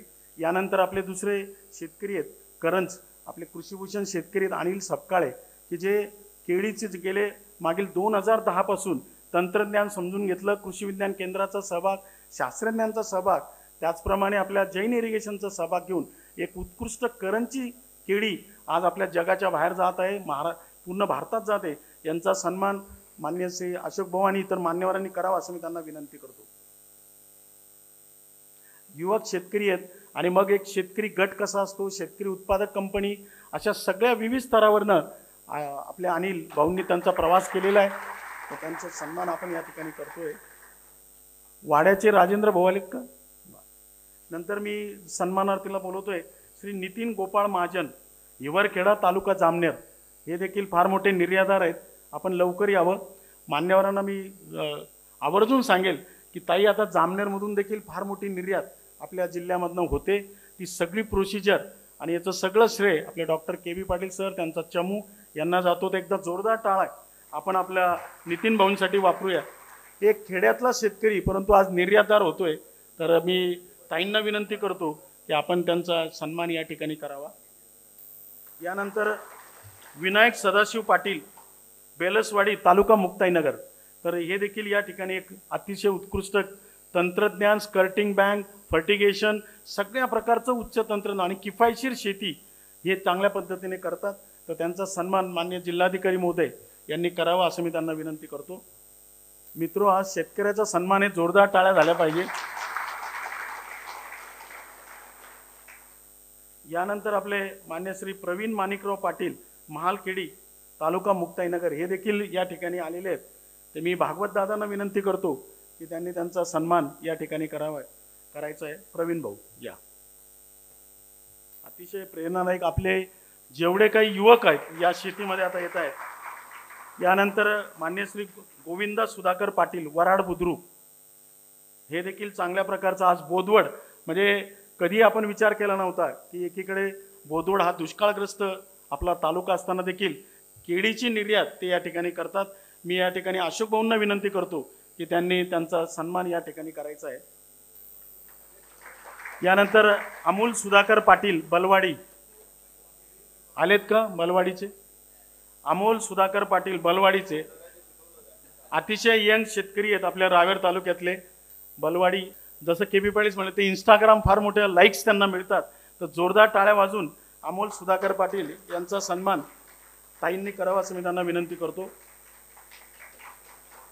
नंतर जितेंद्र जगन्नाथ पाटील, जितेंद्र जगन्नाथ पाटील हे देखील या ठिकाणी निंबोळ, तालुका रावेर, हे देखील या ठिकाणी आलेले आहेत. भागवत दादा, आपण नक्कीच त्यांना प्रेरणा दिलेली आहे. तर जितेंद्र जगन्नाथ पाटील यांचा सन्मान मान्य श्री अशोक भाऊंच्या हस्ते करावा असं मी त्यांना विनंती करतो.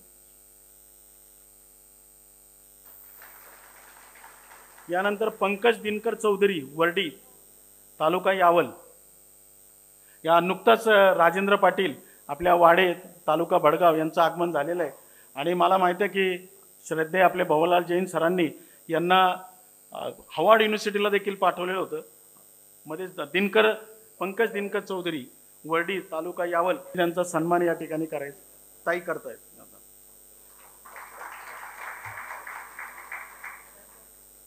राजेंद्र पाटील यांचं नुकताच आगमन झालेलं आहे. मी त्यांना विनंती करतो की आपण मंचावर यायचंय. राजेंद्र भाऊ की मोठ्या प्रमाणात आज त्यांची केळ्या निर्यात होते. वाडे तालुका भडगाव आणि श्रद्धेय भवलाल जैन यांनी त्यांना हार्वर्ड युनिव्हर्सिटीमध्ये त्यांना पाठवलं होतं आणि त्या ठिकाणी ते चकित झाले की कशा पद्धतीची केळी हे आपल्या जळगाव जिल्ह्यामध्ये उत्पादित करतात. एवढंच नव्हे तर यांचं सांगण्याचं कारण हे कृषीभूषण आहेत. मी ताईंना आणि अशोक भाऊंना विनंती करतो की त्यांचा सन्मान त्यांनी करायचा आहे. त्यांची दिवाळी ही मजुरांबरोबर असते. म्हणजे पहिले ते मजुरांबरोबर दिवाळी साजरी करतात, त्यांचा सन्मान करतात आणि तर नंतर ते त्यांची दिवाळी साजरी करतात. धन्यवाद.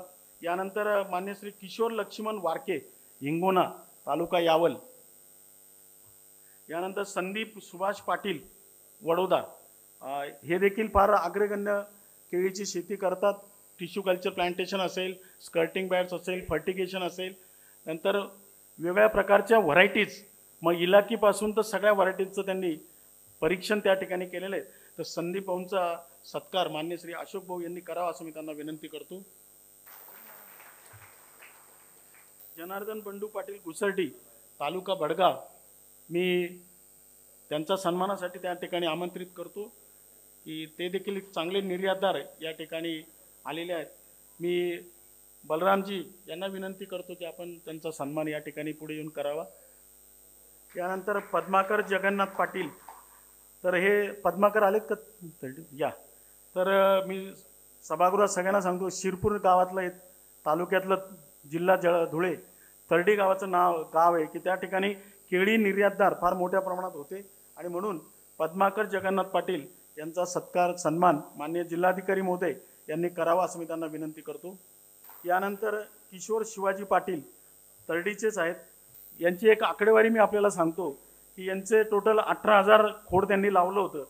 टोटल एक्सपोर्टेड त्यांनी 3,960 क्विंटल केलं आणि टोटल अमाऊंट ताई 83 लाख रुपये त्यांना एक या निर्यातीमधून मिळालेले आहेत. तर कमीत कमी 83 टाळ्या झाल्या पाहिजे यांच्यासाठी. मी या ठिकाणी ताईंना विनंती करतो की त्यांचा सन्मान त्यांनी करायचा आहे. पुढचे सन्मानार्थी आपले सचिन लालसिंग पवार वरखेडी तालुका 40 गाव. सचिन भाऊ यांचं देखील मी आकडेवारी सांगतो आपल्याला. 10,000 झाडं 2200 क्विंटल यांचं उत्पादन झालं आणि जवळपास 39 लाखाचं उत्पादन झालेलं आहे.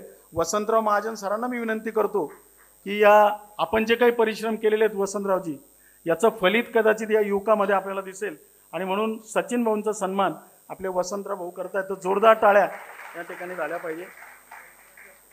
यानंतर आपले शेतकरी उत्पादक company agro fuels farmer producer कंपनीचे प्रतिनिधी पराग शिंदे. मी पुन्हा आपल्याला सांगणार आहे आपण कुल्फ्या वेगवेगळ्या प्रकारच्या खाल्ल्या पण केळीची कुल्फी आपल्याला या ठिकाणी नक्कीच प्रदर्शनामध्ये दिसणार आहे. मी पराग शिंदे आणि त्यांच्या टीमला देखील आमंत्रित करणार आहे. आपण कृपया मंचावर यावं आणि आपण सन्मान स्वीकारावा. त्यामध्ये पूर्ण फार्मर प्रोड्युसर कंपनीचे सदस्य भाऊ या ठिकाणी आपण बनानाची कुल्फी हा देखील एक ब्रँड आता आपण पुढे आलेला आहे. तर मी त्यांना सर्वांना विनंती करतो की मंचावर आपण यायचं आहे आणि सन्मान अशोक भाऊंच्या हस्ते आपण त्यांचा सन्मान स्वीकारायचा आहे. पराग शिंदे आणि आपले सगळे कृषी विभागाचे रिटायर्ड देखील कर्मचारी आणि अधिकारी त्यामध्ये आहेत. या आपण तर जोरदार टाळ्या मित्रांनो. आणि आपल्याला कुल्फीचा देखील स्वाद या ठिकाणी आपल्याला घ्यायचा आहे. तर मी सर्व मान्यवरांना स्थानापन्न व्हायची विनंती करतो. पुनश्च एकदा सर्व सन्मानार्थी यांचं या ठिकाणी स्वागत करतो. त्याचप्रमाणे त्यांचं अभिनंदन करतो आणि आपण या ठिकाणी ज्यांना आता आपण आमंत्रित करतो की त्यांचं नेमकं केळी निर्यातीमध्ये त्यांचं फार मोठं योगदान आहे. वाढलेल्या निर्यात क्षेत्रात केळी क्लस्टरचे स्थान त्यामध्ये त्यांनी कशा पद्धतीने प्रगती केली, त्या कशा पद्धतीने चांगल्या प्रकारचं एक आटवाडी नावाचं गाव आहे तिथं विशाल अग्रवाल एक स्वतः इंजिनियर आहेत परंतु केळीमध्ये त्यांनी अहोरात्र परिश्रम करून याला फार वेगळ्या स्थानावर नेलेलं आहे. मी त्यांना या ठिकाणी आमंत्रित करतो आणि रवी आंबेकर सरांना मी विनंती करणार आहे की त्यांचा सन्मान त्यांनी या ठिकाणी करायचा आणि त्यांनी आम्हाला सर्वांना या ठिकाणी त्यांचं प्रेझेंटेशन सादरीकरण करायचं आहे. तर विशालजी अग्रवाल तर यांचा सन्मान आपल्या मॅक्स किसान जैन इरिगेशन आणि कृषी विभाग आणि आपल्या सर्वांच्या वतीने त्यांनी त्यांचा सन्मान या ठिकाणी करावा.